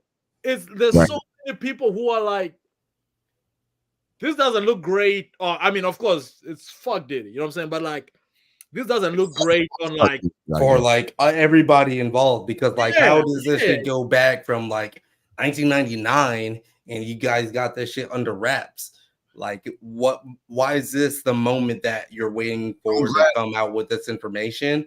But like at the same time, it does, like, I feel like become a snowball effect, right? Well, but it looks like you got a clip or whatever pulled up. I do have a clip, but I was gonna say, to your point, the Me Too movement is what literally kept helping this. Yeah, literally helping the Me Too movement. Right. You know, black folks just found out about therapy like, about 10 years ago. Nigga, like, now started doing that. Nigga, like, whenever Charlamagne came out with his book, really. Right. So like, people start, really getting into it and really start feeling their feelings and realizing like, oh, there's a way I can do this without actually suffering any repercussions, or feeling like being brave enough to get that shit off your chest. And like also the threat of losing your life, because that's what I want to bring up right now. Y'all remember Making the Band? I believe his name Freddie. Yeah, Freddie from Making the Band. He explained in an interview recently like why he ended up leaving the group. And I think if I got this right, because I was trying to do this and listen to y'all at the same time. So if I did this right, this is the reason he actually left the band. He wasn't in the Dave Chappelle sketch. I hope you can't hear this goddamn dog. Jesus Christ. Damn. And he was like, yo, Playboy Money, what you think? Nick told me some shit about and what's so crazy is if a nigga threaten you like this, right? You laugh at a nigga like, man, get your funny ass from by me, boy. I'm gonna shoot you in your you know what I'm saying? This nigga threaten you gangster. Like I done been in real shit. I done seen it. I ain't gotta talk about it. I missed it. Like me and them niggas done went through real stuff. I missed it. He threatens to kill this nigga. Yes, bro. Yeah. So it's like everybody. But I want to around was like, I guess, of some time walking on eggshells around me and shit. And I want to get to the part where he kind of like, and he was like, yo, Playboy Money, what you think? This right here. Nick told me some shit about and what's so crazy is if a nigga threaten you like this, right? You laugh at a nigga like, man, get your funny ass by me, boy. I'm gonna shoot you in your you know what I'm saying? This nigga threaten you, it hit different. You hear what I'm saying? Like, and I'm a gangster. Like, I done been in real, I done seen it. I ain't got to talk about him. To tell you, ain't nothing he can show me that I ain't seen. You get what I'm saying? So when he said this to me, it hit a nerve. It was like, it was on some shit. Like, one day I woke up, I was in the mood. I'm in the studio, I'm snapping, whatever. I don't want to be weird with you. Okay, hold on. I think he's actually about to explain it now. But he basically talks about how he got Diddy threatened his life, and he and he was like, shit, this nigga actually can do that shit for real. Right. Yeah. Hold on. Get up on that shit. He can he literally he said, hey, look, nigga, I could buy your whole block back home, nigga, and cut off all the lights in your whole neighborhood and have somebody kill your ass as soon as you walk outside. Yeah. Like, and he was like, damn, like when you hear somebody else say that kind of shit, you just laugh it off like, yeah, whatever. But when you really think about it, when a nigga like that says it to you, he could buy your block. Your block don't cost as much as he, as he spend at the strip club. You know, he could cut off all the lights in that bitch. And he could have somebody kill you just to turn their lights back on. Right. You know, and so yeah, after that, he literally just got on a plane and left. Like that's an insane thing. And yeah. And this, like, I'm just saying, this nigga was on television. You know what I mean? Like these niggas, like doing all the interviews. And so he ended up taking this nigga aside while they're recording a television show and threatening his life. You know, and that made him leave an opportunity to really, you know what I'm saying? That's so harsh. That's so harsh. But how do y'all feel about that story? You know what I'm saying? Like, you know. Well, no, like, because like I believe it, and the fact of the matter is that like when you're able to get someone in the space of like an interview topic, especially like the way that you showed it right there, is like this is like the most replayed moment or whatever of that interview or whatever, you know that you got like something that's like this is kind of interesting, where it plays a bigger piece, or it's like a big piece, or like a piece to a bigger puzzle or whatever. Gosh dang, I am. You know how I was like reading super well earlier, but now I can't even like. But all I'm saying is that like there, you know, even if it is a lie or whatever, there's like some type of truth in that, where like it kind of like fundamentally adds to the credence through like all of these other stories that like okay. Bro, you can just call me out and just tell me. It's way funny when it comes through the chat. It only sucks because he's like a college professor, so it's just like, you know, I'm getting graded on the spot. Yeah, whatever. But I don't really know how to. Well, for me, I'm kind of already oversaturated right now. I definitely want to follow. I feel like we'll be talking about this all summer or whatever. We'll definitely be talking about it on Thursday, the Bantha show. That's when we normally go, you guys. Thanks for everybody who is watching right now, because I mean, there's so many people watching. We got almost 40 people watching at the moment, and definitely love you guys for tuning in. It's been a late night, and it's been a random ass night. Yeah, so we will be talking about more Diddy stuff. It's the Diddy Report. The Diddy Report. We bringing it to you live every Thursday. The Bantha Bunch. Every Thursday, always be Diddy. 7 p.m. Pacific time. 7 p.m. Pacific time. Every Thursday, dog. If that's hard for you to remember, just go on over to Instagram. Follow us on Drunk Banthas, at Drunk Banthas. Follow us on Twitter, which you're watching right now, or Drunk Banthas channel, or Nerds at Night. I mean, you got so many different ways to make sure you keep up, man. So go ahead and do it right now. Hit the like, hit the subscribe, hit the bell, do all that shit, man. Make sure. God damn, man, it's an iPhone. You know how to use it. It's a Galaxy, whatever you got. Y'all know how to use that shit. We ain't got to do that shit. You know what I'm saying? Let's hit us up. Cassie, do you want people to stalk you and tell people where? I don't think she's like social media ready right now. Like, actually, you know what? Look at me being Diddy right now. Actually, yeah, I'm being Diddy right now. I'm just like, come on now. Okay. Yeah, calm down, man. You know, I'm gonna shut the fuck up. Go outside, nerd. You know what I'm saying? Calm down. I mean, I don't think I'm very like active. It's okay. We'll have you famous tomorrow. You just go ahead. No, I'm just... But you don't have to if you don't want to. I was just asking if you want people to find you. Where would you? You know. I'll put it in the comments. Okay, yeah, you can find her in the comments. It's gonna be exactly. I like that. No, fuck that. That's perfect. You can find her ass in the well, no, not look, you know what I'm saying. You can find her in the comments. She's gonna put it in the comments, and that's all. That's the only way you're gonna be able to find it. So you gotta go in the comments. Exactly. You got to jump in the comments. I like it. I'm not mad at it.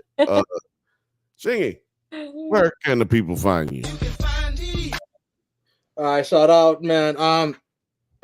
If you look up Shingy Mavima, I'm on a bunch of stuff, you know. So yeah, Google that. If you see a name that says Kenzi Mavima, that's my alias. It's not across the platforms, though, so I don't, you know, but Shingy Mavima will bring me up. Please follow me on YouTube in particular. Subscribe to my channel. I got some music, poetry, and commentary that I put out there. So yeah, indeed. That's what's up. That's what's up. Lil Frothy, where can the people find you? I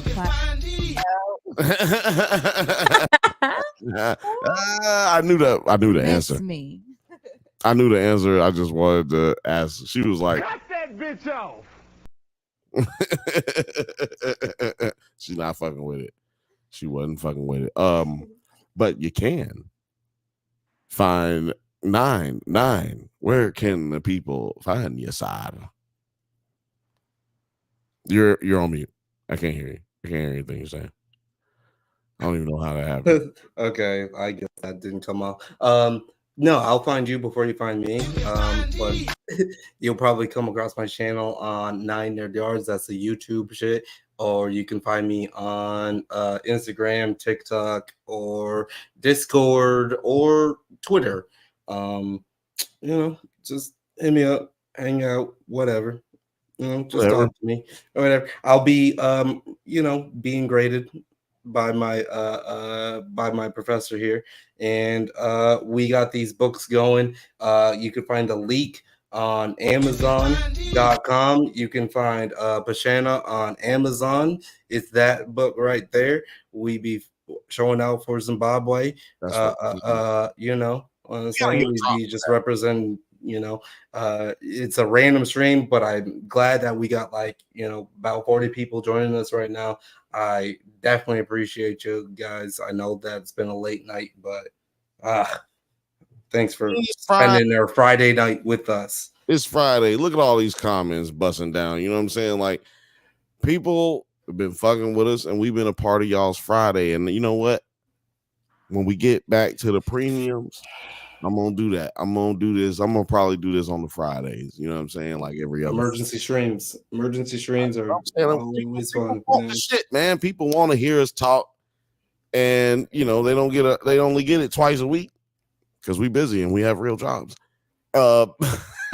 So anyway, I just want to say, motherfucking thank you to everybody who was watching today. You can find me. I was gonna press it for you too. you got carte blanche to press it whenever you want to. I'll hit that. I'll hit you. Oh man, like yeah, you get. Hey, look. Damn, just go through the list. The list. Hated that. Yeah, just gonna go through all of them. Yeah, man, like, you know what I'm saying? It ain't always like this over here at the Bantha Bunch show. We go over documentaries mostly. You know what I'm saying? It ain't all doom and gloom, you know what I'm saying? To anybody going through anything, make sure you call somebody, because you know, if you know, when they say if you see something, say something, it really goes a long way. It really ain't no bullshit, you know what I'm saying? If you're going through something, you need to like, oh shit. It's all right. I just lost all of what I was saying. Hold on. That's my shit. Hit that shit one more time. Right here. You gotta hit it again. Hit it again. You gotta hit. Hold on. Now hit it again. That's it. That's all I need to hear. That's all we can play. That's all I need to hear. Oh my God. God damn it. But anyway, yeah. You can find me right here. Drunk Banthas channel. Right here. Nerds at Night channel. Right here. Drunk Banthas. You're so drunk right now. Me drunk? No. The drunk Banthas? No. Never. No, never. Look, I'm just trying to wrap this shit up without being rude. You know what I'm saying? I'm trying to get us up out of here. But yes, you can find us that beautiful bean music on all. You know what? I'm not gonna lie. I'm gonna let BTS. I was trying to find a song to get us out of here that's not gonna get us fucking copywritten. I thought the Depot out works. Man, no, man. The fucking Kendrick shit got me flagged because some fucking ass. No, this Depot out right here. It does work, but I was trying to decide whether to go with that or this other song that I got because I was trying to go. That's why we got to make our own music. We're gonna make our own music. Exactly. Hey, y'all remember that? Who did that? We ain't going nowhere. Who sang that? We ain't going nowhere. Bad boys. So anyway, this has been chaotic Friday. I appreciate y'all, everybody who is here. If you're fucking with us, check us out on Likewise. Check us out on YouTube. Check us out on all the motherfucking podcasts. Get your podcast. Who gives a fuck, man? Who gives a fuck? Just hit the like button and fucking coming back. Goddamn. Y'all know what to do. You're adults. We love your motherfucking ass, and I know you love us too. So fucking go outside, nerd. We out this